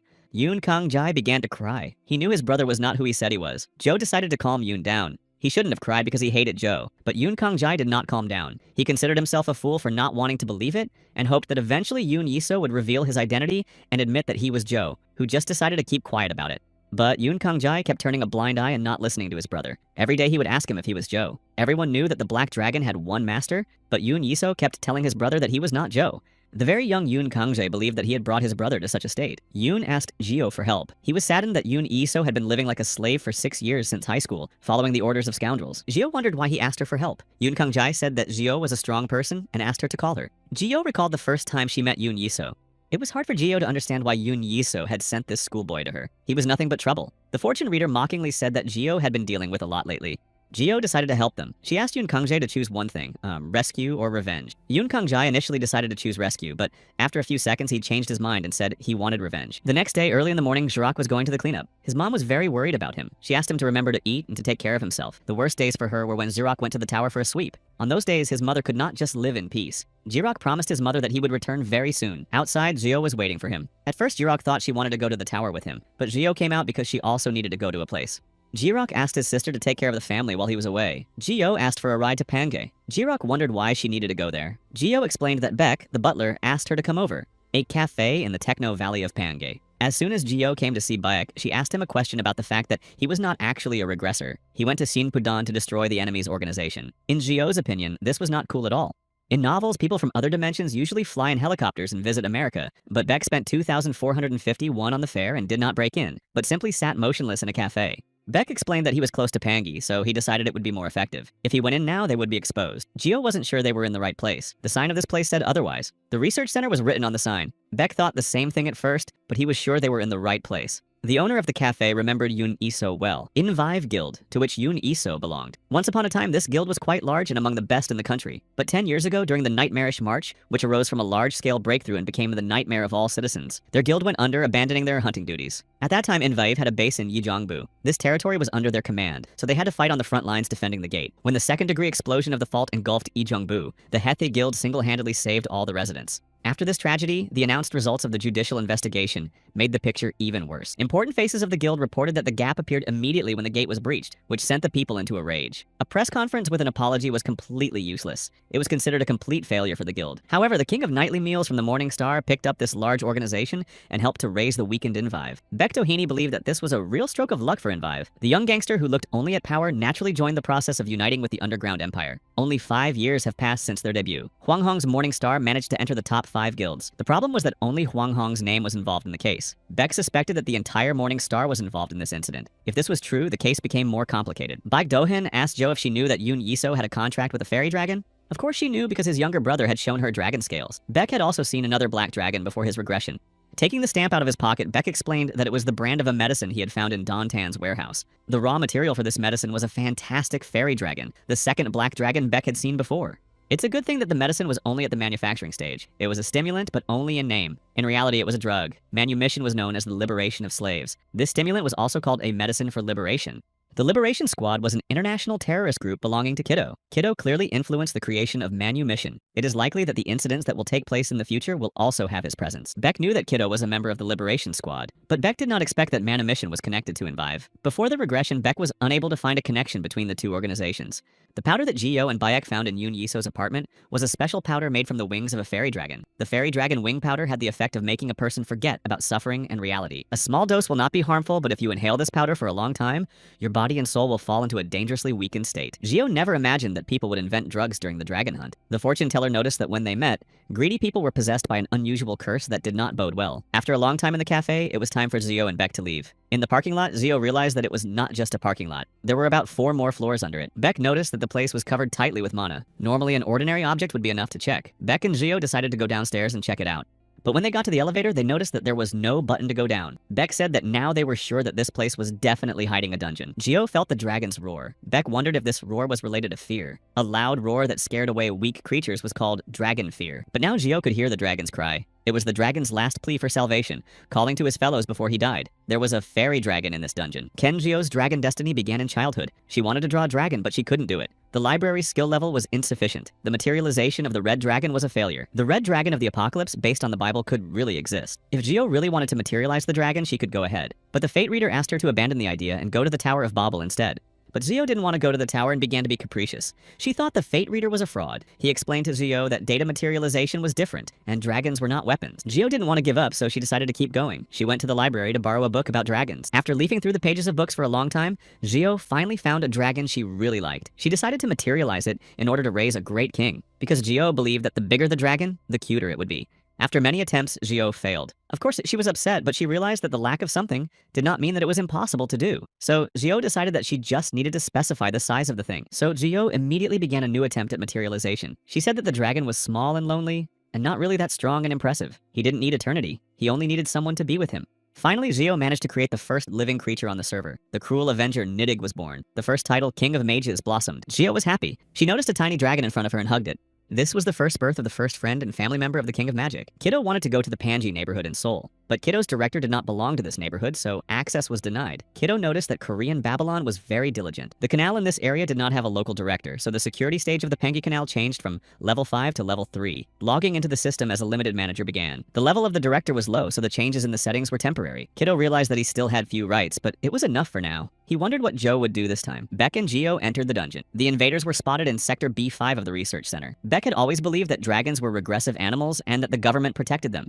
Representatives of the Invive Guild found them. Geo didn't want to deal with them, so she suggested that Beck leave the place. She entered the library to set the area. Edit mode deletes the selected zone. Geo removed the lowest floor. Beck was delighted with Geo's ability. It exceeded all his expectations. Geo decided to ask if she had really just met Shin Jinchul and his subordinate on the stairs. Yes, it was them.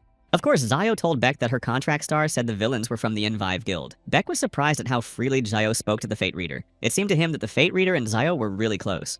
Geo smelled a strange odor and the atmosphere began to change dramatically. Geo started pushing Beck forward, explaining that she was in poor health. Beck just looked at her in surprise. Beck started to argue and say that he didn't want to be the first, and explained that he was also in poor health. Geo looked at Beck with a surprised look, and then asked him not to betray the king. Since Geo asked for it, Beck decided to agree to go first, but on one condition. Geo will fulfill one of his wishes. But Beck decided to tell him about his wish a little later. Geo promised that she would do it, just let Beck go faster. As soon as Beck opened the door, Geo immediately reacted to the dragon's cry. But when they entered the room, they noticed an open gate at the top. The gates were different. The first type was the one that reported the coordinates through a local channel subordinate to Babylon. The second type is a sudden gate that appears through an unexpected fault. And the third type of seed that silently appeared and waited for the right moment to open the door. Beck immediately informed them that it was a seed gate and they were not yet ripe. They used a fairy dragon to awaken them. For Geo, it was all shocking and unexpected. So Beck decided to explain that the living seeds of the sex were closely related to the fairy tale dragon. Their bodies were intertwined and functioned as a single being. Beck said that if they touched something wrong, the fairy dragon would die. Geo was upset. She needed to free the dragon and get out of this dungeon as soon as possible. Geo knew that if they reported what had happened, the guys from the center would take care of it quickly. Suddenly, Geo heard someone's voice telling her not to do anything. His name was Amphitrite. He told Geo that she smelled like a tribesman and called her the king of mankind. A dragon spoke to Geo. She told him that she also had a dragon like him. He was a little different, but they had some similarities. Geo did not like to talk about aspirations. The problem was not the conversation itself, but the dragon's feelings were getting closer to Geo. Now the sadness of the fairy dragon was very clear. The dragon asked Geo if she didn't feel that his life was coming to an end. Geo was hurt to hear this and assured him that he could be cured externally. But the dragon did not want that. He asked to hear his only wish. The dragon explained that the lives of the shortener and his partner were connected, so he didn't want Iso to die. The dragon's wish made Geo angry. Why did he think she came to break the contract? The dragon wanted to object, but Geo was even angrier. She asked the dragon to be quiet. Geo has never failed a task, so she told Beck to free the dragon. Someone shot at Geo. The fortune teller protected her and asked her to think of herself first, even if she was worried about the dragon. Beck was worried about Geo. The situation was getting worse. All the people who were on the top floor ran to the room with the dragon. The problem was that they all depended on Monomission. Geo didn't know what to do next. Beck drew his weapon and said that his shadow led to light, his pain led to salvation. And he told Geo that he would watch her back. So, without wasting any time, Beck decided to strike his first blow at the villains. Soon enough, one by one, Beck destroyed all the villains. Director of the Manhwa Center. At first, he was an unremarkable researcher, but during experiments on a fairy tale dragon, he brought to the laboratory by tricking Yun Iso. It turned out that it was possible to create a medicine from the dragon's blood. That's how he became a lifeline for the ruined Invive Guild. But by some chance, when he was standing at a crossroads and was about to give up due to his own incompetence, luck decided to smile on him once again. He was sitting in a bar drinking away his sadness when he was approached by a mysterious man who at first seemed dangerous and after a while terribly upset. He smiled like a fox and listened to everything calmly. And then he gave an unexpected answer about how noble the fairy dragon was. Innocent fantasy species rarely contacted humans, so it was easy to solve this problem. It was enough to incapacitate him and set him free. Later, it became clear that the Tamir could not receive an answer to the call because the real awakening was achieved not through the blood of the fairy dragon, but through the powder of its wings. The director of the Manhwa Center began to rejoice that he had found the answers to everything. He considered Kiddo to be a messenger of God and rejoiced like a baby until Huang Hong's assistant hit him. Huang Hyun couldn't understand what he was talking about. Huang Hyun found out that the director of the Manhwa Center was doing business behind his back. So Huang Hyun asked if the director of the center knew what was on his property. Tom Huang Hong said that all the drugs from the warehouses were returned and disposed of. According to the guys who worked in the department, they noticed similar activity. Tom Huang Hong realized that someone other than them was aware of all the events. Suddenly, Huang Hyun and his assistant heard a strange noise. Huang Hong did not understand what it was. The director of the center laughed and said they were too late. His friends had already taken the new medicine of freedom and were heading for the gate. The director of the center assured that they were all just victims who would see the beginning of a generation of liberation. There was an explosion in the room where the fairy dragon was kept. Beck barely managed to save Geo. The alarm began to sound about the danger. The disaster of the opening of hell had come.